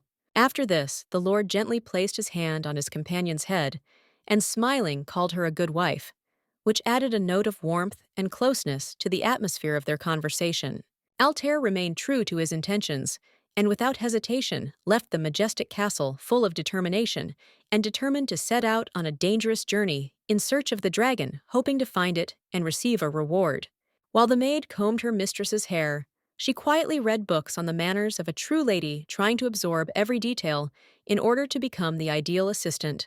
Anna felt a little embarrassed when the hostess, with a kind smile, called her by name, and at that moment, she felt how warmth enveloped her cheeks, giving special significance to this unexpected attention. The maid listened attentively to the question of the lady, who was interested in how she, as a wife, should choose her husband correctly, trying to understand what qualities and virtues are really important for a harmonious relationship. Nadia fondly recalled how the Lord had recently approached her with a request to support him as a true wife, relying on loyalty and care to overcome together all the difficulties that they would have to endure. Anna suggested that perhaps he was referring to an Eastern custom in which a wife would often make a bracelet for her husband to serve as protection and bring good luck to the wearer, thereby strengthening their bond and trust. The bracelets had to be identical, symbolizing unity and harmony in the relationship, emphasizing mutual devotion and support between the spouses. With a smile, the maid noted that if the jewelry remained whole and undamaged, it indicated that everything was fine with the owners, inspiring hope for strong and harmonious relationships in their family full of love and trust. Without thinking twice, the maid walked away from her mistress and said that she would soon prepare all the necessary materials for weaving a bracelet to create something special that would symbolize the strong bond between the spouses. 3 days passed, and the palace stood in silence, as if frozen in anticipation, enveloped in an atmosphere of calm, where each room held secrets and memories, ready to be revealed soon. Nadia walked in the darkness with a lamp in her hands, feeling that her husband would soon have to leave. The lady's heart was filled with a feeling of anxiety and uncertainty because every step in the night brought her closer to an unknown future. Altair, standing next to his horse, sheltered in the incessant rain, with his things carefully collected, prepared for the upcoming journey full of unexpected adventures. With an emotionless expression on his face, the Lord reminded that he should not be seen off emphasizing his independence and strict manners, which always commanded respect.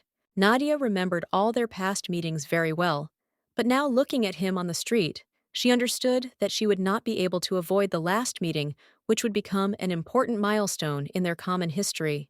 The man was amazed that despite all the difficulties, she wanted to show concern, as if today had become an occasion for her to make this gesture, filling the atmosphere with warmth and tenderness. Slightly embarrassed, the aristocrat added hesitantly that there were too many prying eyes in this place who might notice their conversation and misinterpret the situation. The aristocrat, with a slight tremor in her hand and determination in her eyes, grabbed her husband's hand, handing him the bracelet. Not just a piece of jewelry, but a symbol of their deep trust and unbreakable bond. Compared to the men's hands seemed much more massive and powerful, emphasizing the contrast between their size and strength, which gave the moment special significance. Carefully holding back a slight excitement, the aristocrat placed a thin thread with elegant beads on her husband's hand, symbolizing the trust and affection that intertwined their destinies. With a soft, sincere smile on her face, Nadia tenderly explained that she had lovingly prepared a wish bracelet especially for him, which would now protect and guard him according to the ancient customs of the East. Blank approached the pair of lovers with a sly grin, and casting a fleeting glance at their exchange of gifts, remarked in a mocking tone that the husband seemed to expect something much more impressive from his lady than this modest bracelet. The foot suddenly touched the other person's knee, causing awkwardness and interrupting the conversation, as if creating an insurmountable barrier in their conversation, which made both of them freeze for a moment, and tension hung in the air. Suddenly, Nadia shuddered, hearing a question from the guy, who with a slight mockery asked where the woman's bracelet was then, because they should always be paired, thus creating a complete image. The noblewoman hesitantly extended her hand, which was adorned with the same thread, as if to symbolize their unity and connection, which was a special moment in their relationship. Their hands gently joined, and the man carefully adjusted the jewelry on her wrist, giving this moment a special warmth and trepidation, as if he wanted to capture it in his memories forever, so that this moment would become a symbol of their love. Altair couldn't help but notice how thin and fragile the lady's wrists were, as if they were made to gently wrap around his hand, adding a touch of sophistication and refinement to their meeting. The girl asked the nobleman with slight anxiety to be careful on the way, because every adventure is fraught with unpredictable dangers, and she could not help but worry about his safety. She watched with sadness as he drove away, his lonely figure gradually disappearing into the distance, leaving a feeling of emptiness and tender regret in her heart that their paths were diverging. Some time passed after the departure of the master, and the knights of the palace began to explore the mountain range, seeking to uncover its secrets and find possible paths that could lead to new adventures and treasures. However, despite all their efforts, nothing was found in the mountains, and the knights, disappointed and tired, decided to return back, realizing that sometimes searching can only lead to disappointment. The men began to tire from the long search, standing in the forest and clutching their heads in despair, realizing that their efforts could be in vain and time was passing without result. Blank, bowing with deep respect, politely addressed the noblewoman in the office, informing her that unfortunately no results had been achieved in their search today, which of course caused him palpable annoyance and concern for further efforts. With a smile on her face, the girl sincerely thanked them for all their efforts, adding that they would make another attempt tomorrow, hoping for more successful results in their search. The door quietly slamming behind the knight left a light trace of tension in the air, and he, feeling the gaze of those around him, stepped into the unknown, plunging into the world of his thoughts and hopes. The charming aristocrat could not help but notice that Blank began to show distrust towards the feminine idea, because the lack of any results in the search only strengthened the doubts that had arisen. However, Nadia was confident in her actions because she had read this book about 50 times, and her confidence in her knowledge and beliefs left no room for doubt, which allowed her to boldly defend her point of view in the face of any objections. But soon, the little girl herself began to feel uneasy, walking around the house with her proud posture, and this feeling grew like a shadow following her around every corner, reminding her of unresolved issues and uncertainty.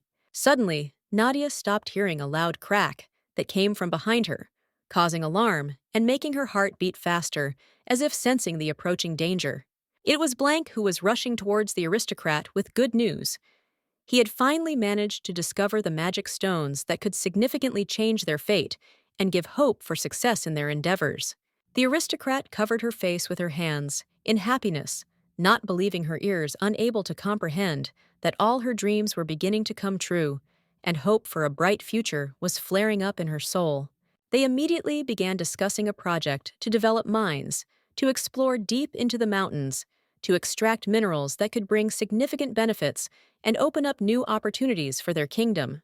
Magic stones were a valuable material, with amazing properties that could significantly improve the quality of life in the kingdom and open up new horizons for magical research. Awkwardly placing his hand on the knight's neck, he admitted with slight embarrassment that the lady had always had a significant influence on his decisions, and this sometimes made him think about his own feelings and intentions. Nadia stood in the company of people who praised the lady's intelligence and felt happy because the guards no longer had to fight monsters that threatened their peace. She waited with hope for Altir's return, imagining how he, upon seeing her, would admiringly praise his beloved wife for all the efforts that the lovely maiden had put into their life together. Suddenly, as if time stood still, the bracelet on the lady's hand cracked, and the gems scattered like stars falling from the sky, leaving a magical glow and a moment of wonder around. It fell quietly onto the grass, shattering into a multitude of sparkling fragments that, like drops of dew, shimmered in the sun, creating a magical dance of light around it. This meant that something terrible had happened to the Lord, as if dark clouds were hanging over his fate, foreshadowing the troubles and misfortunes that had already begun to envelop his life. Nadia awkwardly hesitated in front of her subordinates, trying to assure them that it was just an accident, although inside she was tormented by doubts and worries about how the workers would take the words about the master's wounds. The lady's hands tightly clutched the thread in excitement for their beloved, and each of their taut knots reflected anxiety and uncertainty, as if they were tied by an invisible thread that held hopes and fears. How suddenly the lady froze and heard a strange voice coming from the nearby bushes.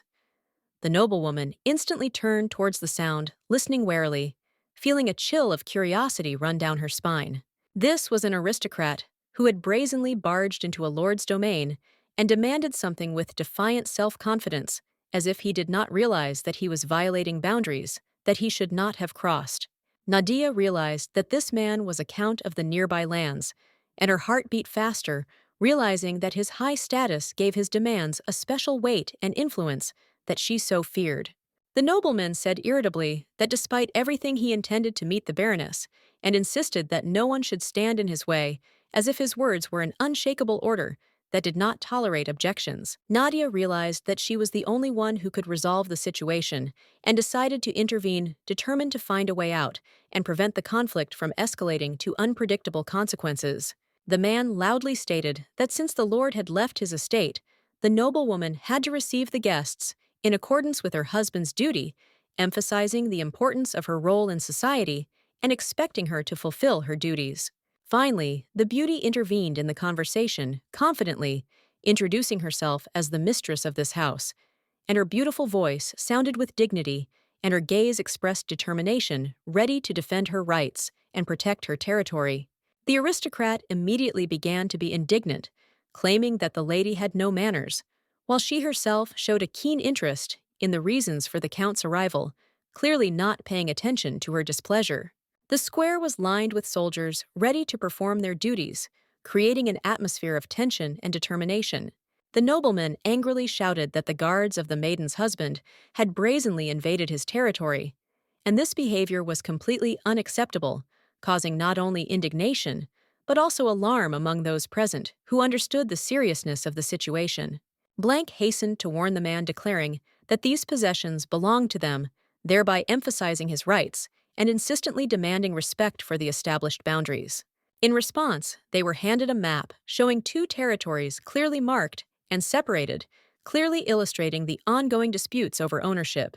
The knight stuttered that the map had been damaged, and after that, the lord was given the mountain range as a gift for exterminating the dubious creatures, which caused him discontent and confusion. The aristocrat clearly knew about this, and now wanted to get his lands back, demanding monetary compensation for it, confidently insisting on his rights, and showing that he was not going to put up with injustice. Blank was deeply outraged by such impudence, and unable to contain his emotions, resolutely rebelled against this injustice, believing that he should not stand aside when someone tries to violate his rights and interests. The nobleman quickly got tired of this, and realized that talking to stupid knights was absolutely useless, since their stubbornness only added fuel to the fire and interfered with constructive dialogue. Nadia flinched as she was addressed and ordered to sign the papers, feeling the excitement and anxiety building inside her at the unexpected turn of events.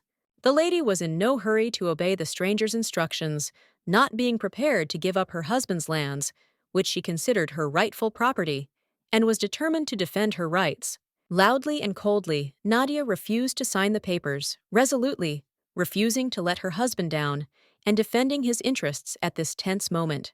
The nobleman was shocked and could not believe that a noble girl with high manners and reputation was exhibiting such inappropriate behavior, which only increased his displeasure and surprise.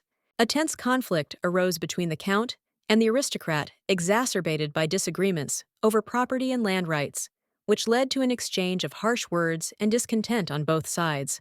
He even grabbed the Baroness by the hand, furiously shouting for her to immediately sign the contract, demonstrating his intolerance and desperation in this tense situation. Suddenly, a man's hand grabbed the other's hand, interrupting their tense argument and drawing the attention of those around them, adding even more drama to the already tense atmosphere of discontent and contradiction.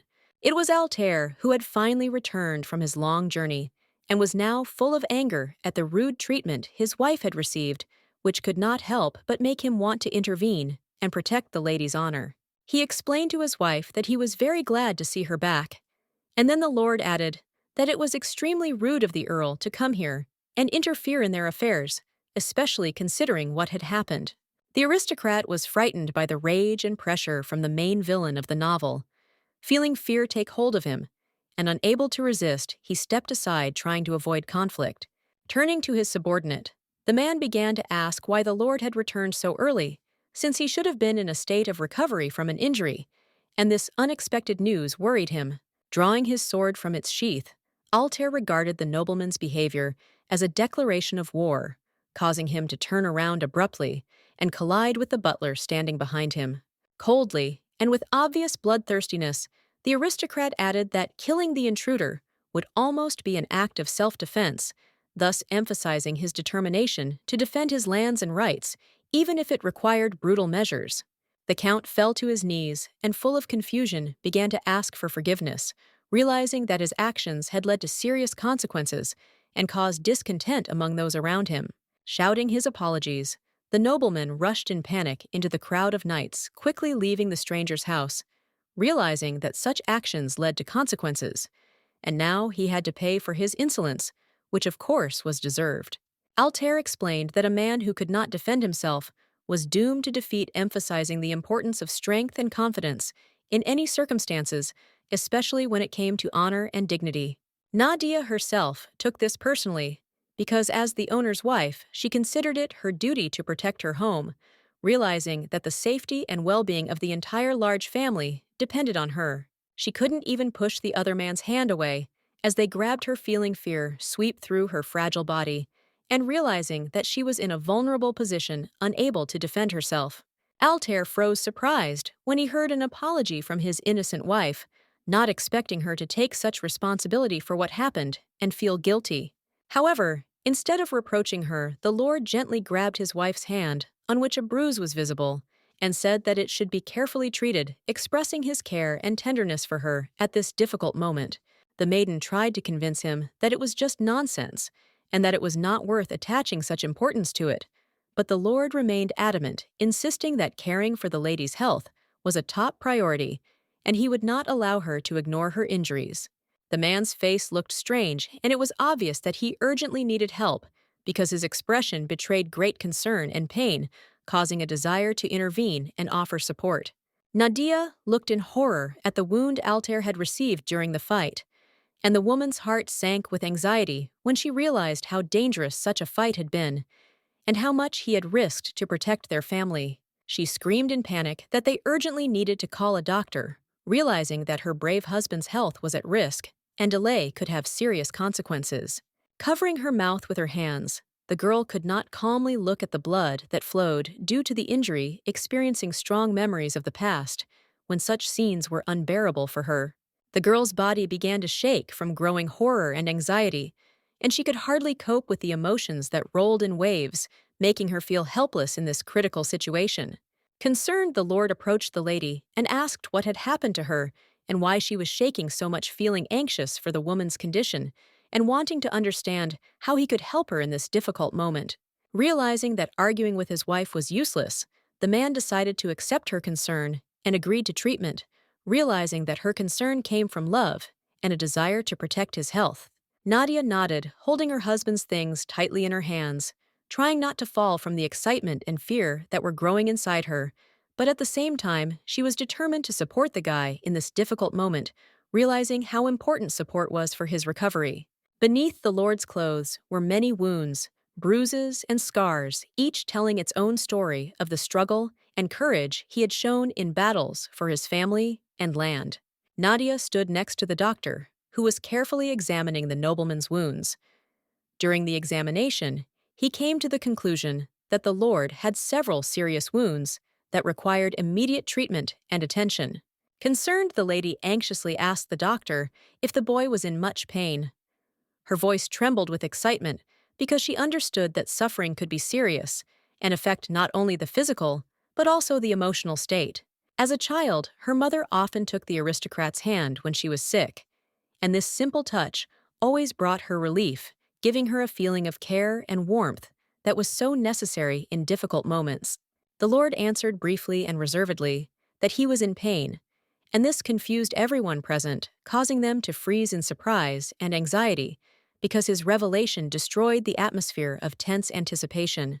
After this, a man's hand was extended, as if offering help and support, bringing a note of hope and care into the tense atmosphere which is so necessary in this difficult moment.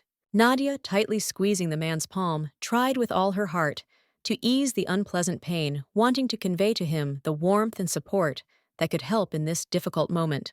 The girl, sitting quietly next to the wounded lord, tried her best to help him, hoping that sincere desire and warm support could at least slightly ease the suffering in this difficult and anxious hour when life and hope merge into one.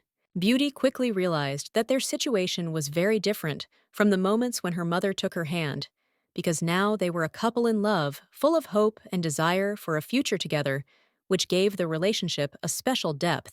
The doctor froze in place, unable to continue the treatment, due to the sudden embarrassment that came over him when he realized how close the couple was and how it interfered with his professional approach to work. Having reluctantly finished treating the wounds, he quickly grabbed his suitcase and, full of determination, hurried to the exit, trying to forget about the disturbing thoughts that prevented him from concentrating on work. Taking the paper in her hands, Nadia began to carefully read the recommendations on what her husband should do to recover quickly, hoping that every word would help her better understand how to support him during this difficult period. Thus began a new chapter in the life of the noblewoman, who, finding herself in her husband's castle, immersed herself in caring for him, trying to do everything possible for his comfort and speedy recovery, finding meaning and joy in this. She often sat by his bed, ready to fulfill any request each day, feeling more and more how deep her pure care and affection for him was filling the atmosphere with hope and warmth. She clasped her hands together again and prayed that her husband would never develop any more scars, hoping that her sincere prayers and concern would help him heal and avoid further suffering. Suddenly, a trusted advisor entered the room confidently, asking the Lord to look at new documents that could certainly have a significant impact on their future affairs, as well as on the fate of the entire family. Altair gently stroked the girl's head, trying to calm her down, and with a soft but confident tone, ordered her to be quieter, because silence was necessary to protect them from unnecessary worries and to focus on the important moment. The subordinate could not help but notice that the aristocrat looked tired, and this was obvious from the constant care of her husband, who was lying in bed, suffering and in need of attention and support. Normally, Altair would have already been on the battlefield, oblivious to his wounds and the sacrifices he made for the cause. But this time, he remained nearby, immersed in caring for his wife and well-being. The sleeping lady was currently not allowing the guy to get out of bed, as if instinctively sensing that he needed to rest and regain his strength in order to cope with the upcoming trials. Confused, the man tried to find an excuse, claiming that it was the fight with the dragon that got him into this difficult situation, and not his wife, trying to deflect blame from himself and justify his behavior. The butler handed the gentleman a letter from the Count, in which he expressed dissatisfaction with the refusal to give up his shares in the gold mines, to the Lord emphasizing the importance of this issue for their future relations and financial well-being. Altair read the papers. He thought with indignation that paying an aristocrat for his justly convicted conviction was complete nonsense, since he believed that he should remain true to his principles and not succumb to manipulation. The subordinate quietly explained to the master that despite his personal feelings, the Count was famous and respected in high society circles, and therefore had to be taken into account since his influence could have an impact on their affairs. This came as a complete surprise to the Lord, as previously he had nothing to lose, and acted recklessly believing that the decisions would not affect the future. But now the circumstances had changed, and he had to think about the consequences. Once a ruthless knight who surpassed those who were supposed to protect him, he grew more confident in his own strength, with each passing day forgetting the code of honor and loyalty that were once dear to him.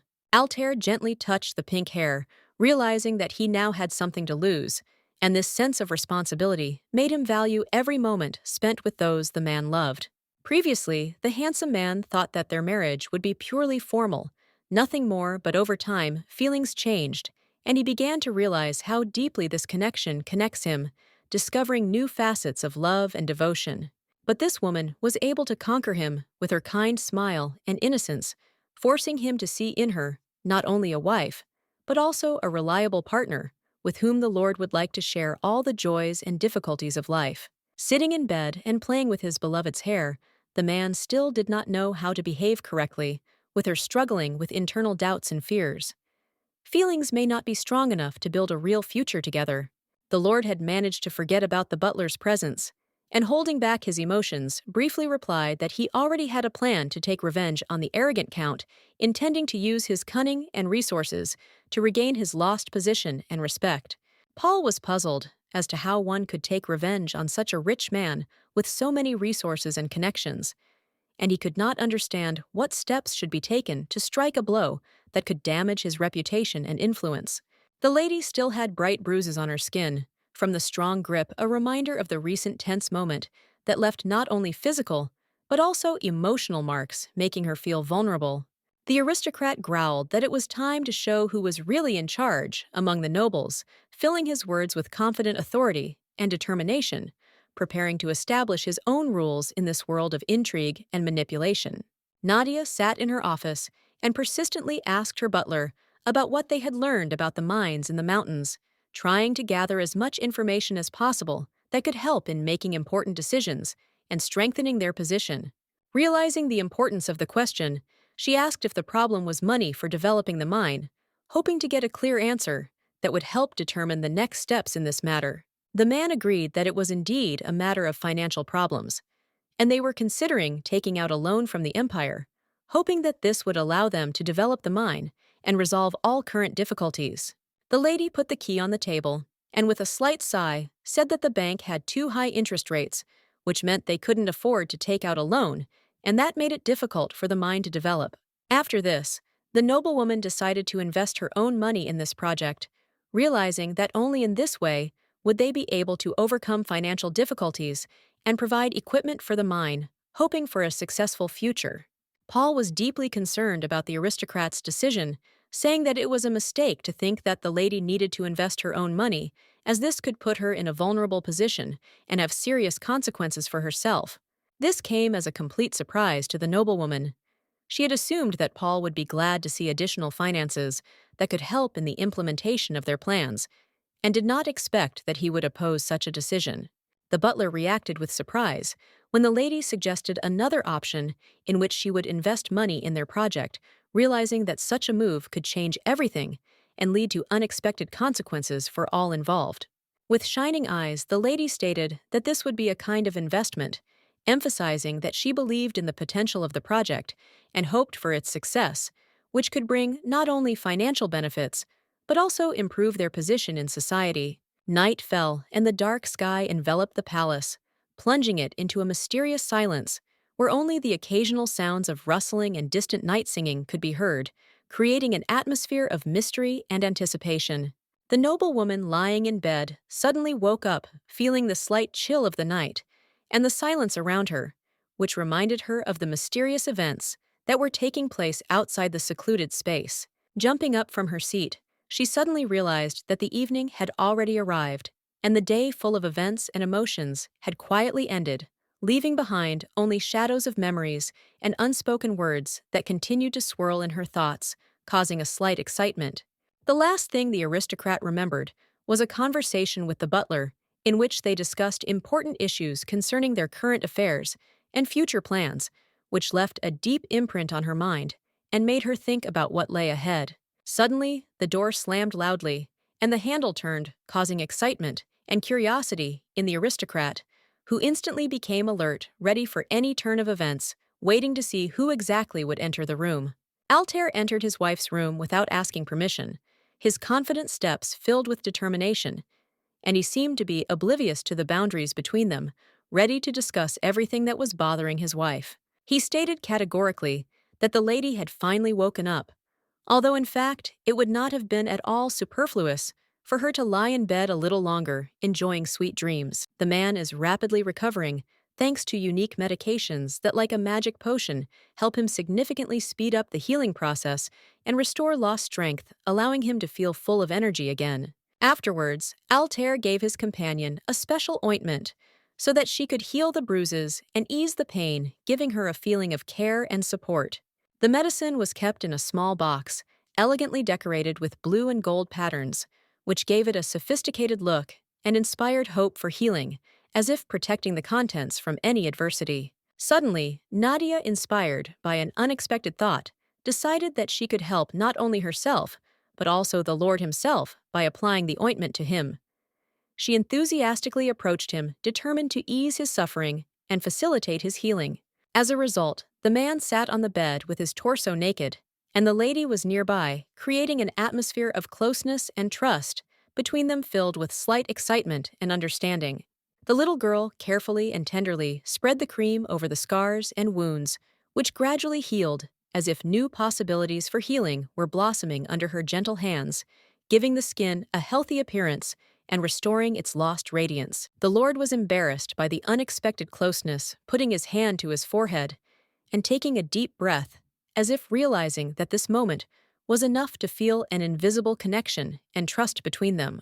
The ointment had to be carefully applied to the noblewoman's hand so that the bruises would gradually disappear, returning her skin to its former smoothness and beauty, as if washing away traces of unpleasant experiences and restoring self-confidence. Altair kindly agreed to apply the medicine to his beloved's hands, despite the embarrassment that overwhelmed him at that moment, because he understood how important it was to support her and help her in healing. Suddenly, the aristocrat approached her, and Nadia felt a strange excitement from such closeness to her husband. Her heart began to beat faster, as if every moment it became more intense, filling the atmosphere with sensuality and tenderness.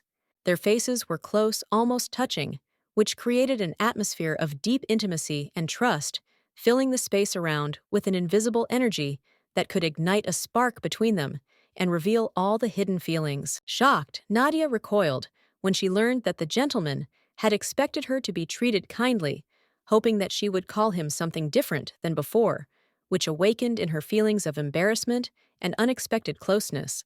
Back then, she had actually made a promise to figure out how they should address each other, and now that memory came flooding back into her mind, reminding her of the tenderness and closeness they had once shared. Frustrated, the maiden admitted that she could not think of anything suitable, which further increased her embarrassment and made her think about how to express her feelings to the gentleman. The man gave the lady a hint that perhaps she should think about her parents to find the answer to the question of how they should address each other, because it was their memories that could help her choose the right words. Vivid images of her deceased parents appeared in her head, always addressing each other with affection and playfulness, filling the atmosphere around them with warmth and love. The maiden stood hesitantly, not knowing whether the Lord would like such sweet and cloying addresses, and her heart was filled with excitement at the thought of how he would perceive these tender and cloying words. Altair hastened to assure the bride that such behavior and tender addresses were completely normal for married people, emphasizing that the sincerity and warmth in their words could be considered a natural part of their relationship. The man's eyes widened in surprise when he heard his wife call him cupcake, and a look of surprise mixed with joy and slight embarrassment appeared on his face at such a sweet and playful endearment. He couldn't utter a word when he heard Nadia calling him pudding and other sweet names. His thoughts were confused in a stream of emotions, filling his heart with tenderness and embarrassment from such an unexpected caress. With flushed cheeks, she asked shyly if the Lord liked any of the cute names, feeling excitement creeping up on her, and hoping that the playful words would make him smile and feel pleasant emotions. When asked whether her parents really addressed each other with such tender words, she confidently confirmed this, recalling how their affectionate nicknames always filled the house with warmth and an atmosphere of love. Covering his mouth with his hand, the man explained that his mother and father always called each other by their first names, and this created an atmosphere of closeness and respect in their relationship, which left him with pleasant memories of family life. In the end, the Lord said that they should also call each other by their first names, because it would be much better than calling the spouse cupcake, and added that sincerity in address is always more appreciated. The lady agreed, and they decided to try to move to a more informal communication, filling the atmosphere with lightness and friendliness, which helped them to reveal their feelings and establish a closer connection. Squinting in embarrassment, the beauty decided to call the gentleman by name, feeling her heart beat faster from excitement. This decision filled the moment with special meaning and tenderness, allowing her to experience new vivid emotions in their communication. The guy didn't like being called sir, but he knew it was progress. After that, he asked if he could also call his wife by her first name, wanting to create a more intimate and trusting atmosphere in their relationship. Nadia agreed with a smile, her eyes shining with joy, and she felt the atmosphere between them fill with warmth and lightness, creating new opportunities for intimacy. Looking down, the man muttered the name of his beloved, The man's voice sounded quiet and gentle, as if every word he spoke was filled with deep emotion and tenderness that he felt for her. Suddenly, the charming, handsome man hugged the lady, pressing her tightly to himself, as if wanting to protect her from the whole world, and taking her hand, gently pushed her towards the bed, where new, exciting adventures awaited them. Their faces slowly approached each other, and finally tenderly touching their noses, they seemed to have found in this moment that amazing closeness that united their souls and made their hearts beat in unison. The man warmly promised that he would not make any vulgar proposals, but would only invite her to sit comfortably next to him, to lie quietly together, and enjoy a peaceful moment after a hard day.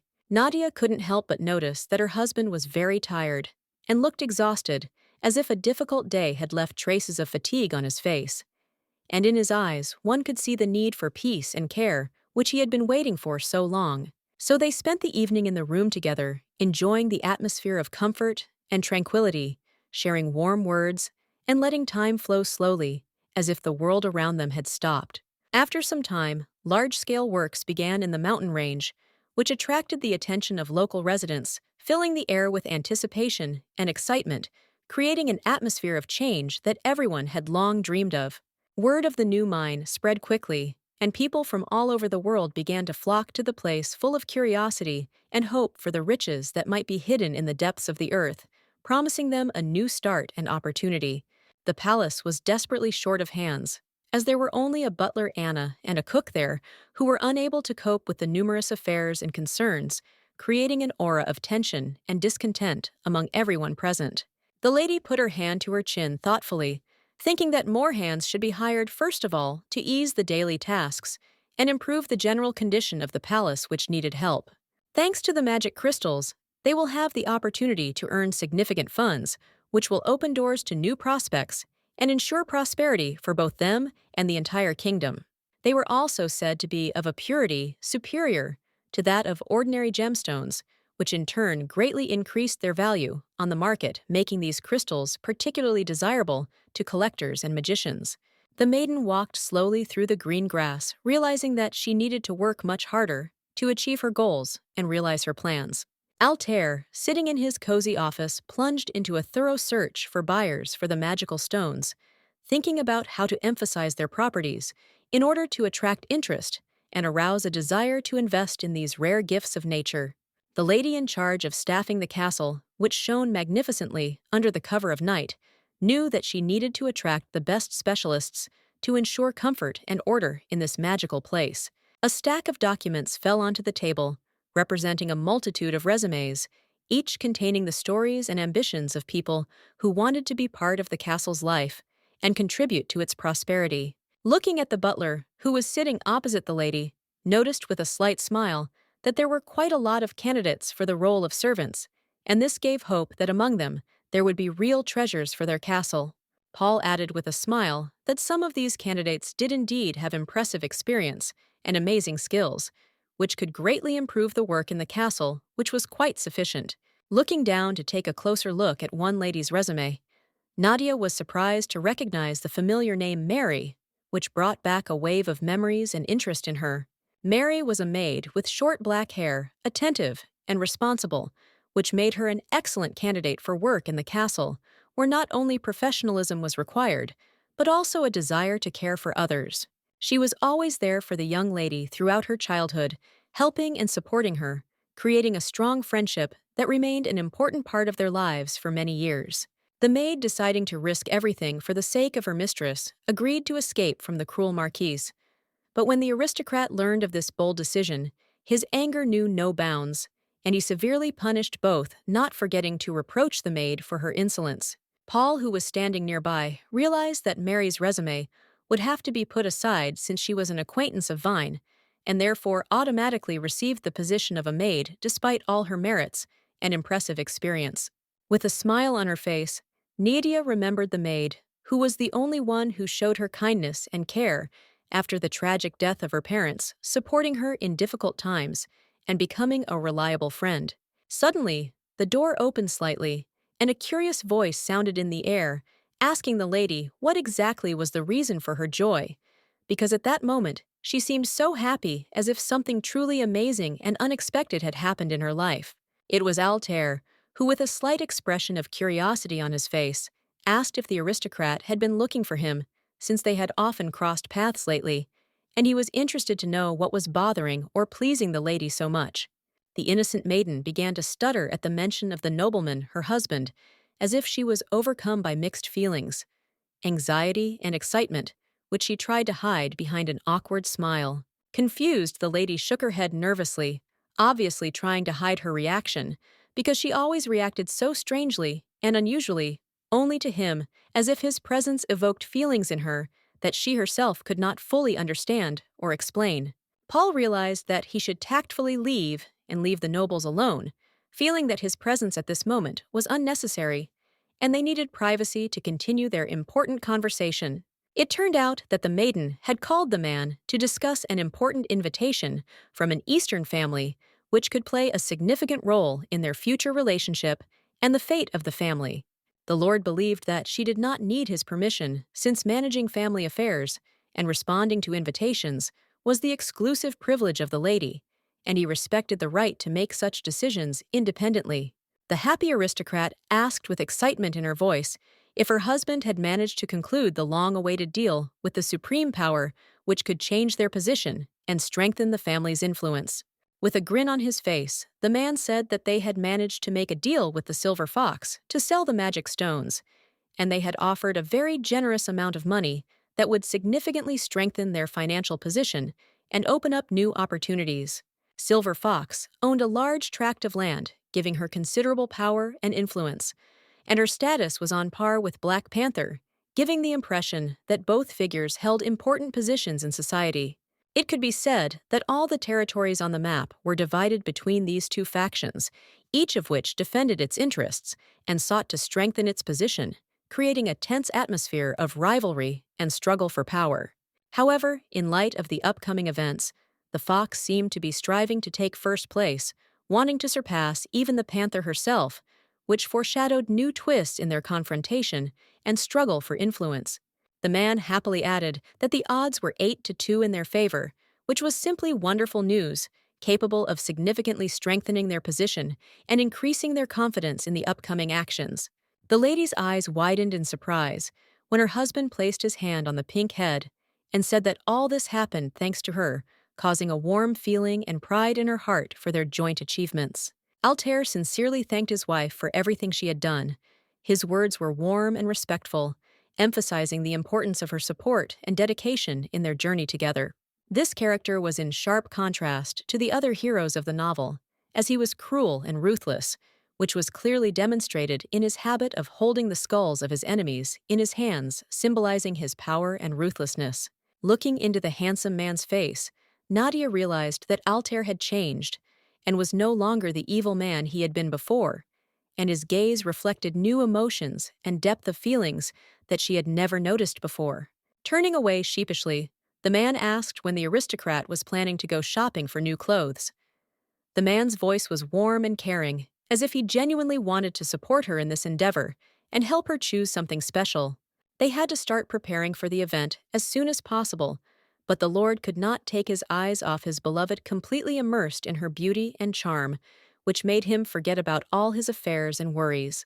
Their lips were so close to each other that they almost touched, creating an atmosphere of tense anticipation in which time seemed to stand still, and the whole world around them disappeared, leaving only a feeling of tenderness and excitement. Suddenly, a loud cry made the nobleman flinch, interrupting the exciting moment and filling the atmosphere with anxiety, as if a threat was looming over them, calling him to pay attention to what was happening around him. Altair was enraged by the loud cries from the street coming from the nobleman, who came to demand his lands back. His anger was growing with every minute, because such claims threatened not only his authority, but also the peace of the entire area. The nobleman stood next to the knights, confidently ordering them to let him in, demonstrating his power and determination, despite the growing tension around him.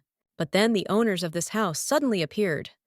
Their sudden appearance introduced an element of surprise into the situation, and the eyes of all those present turned towards them full of expectation and tension.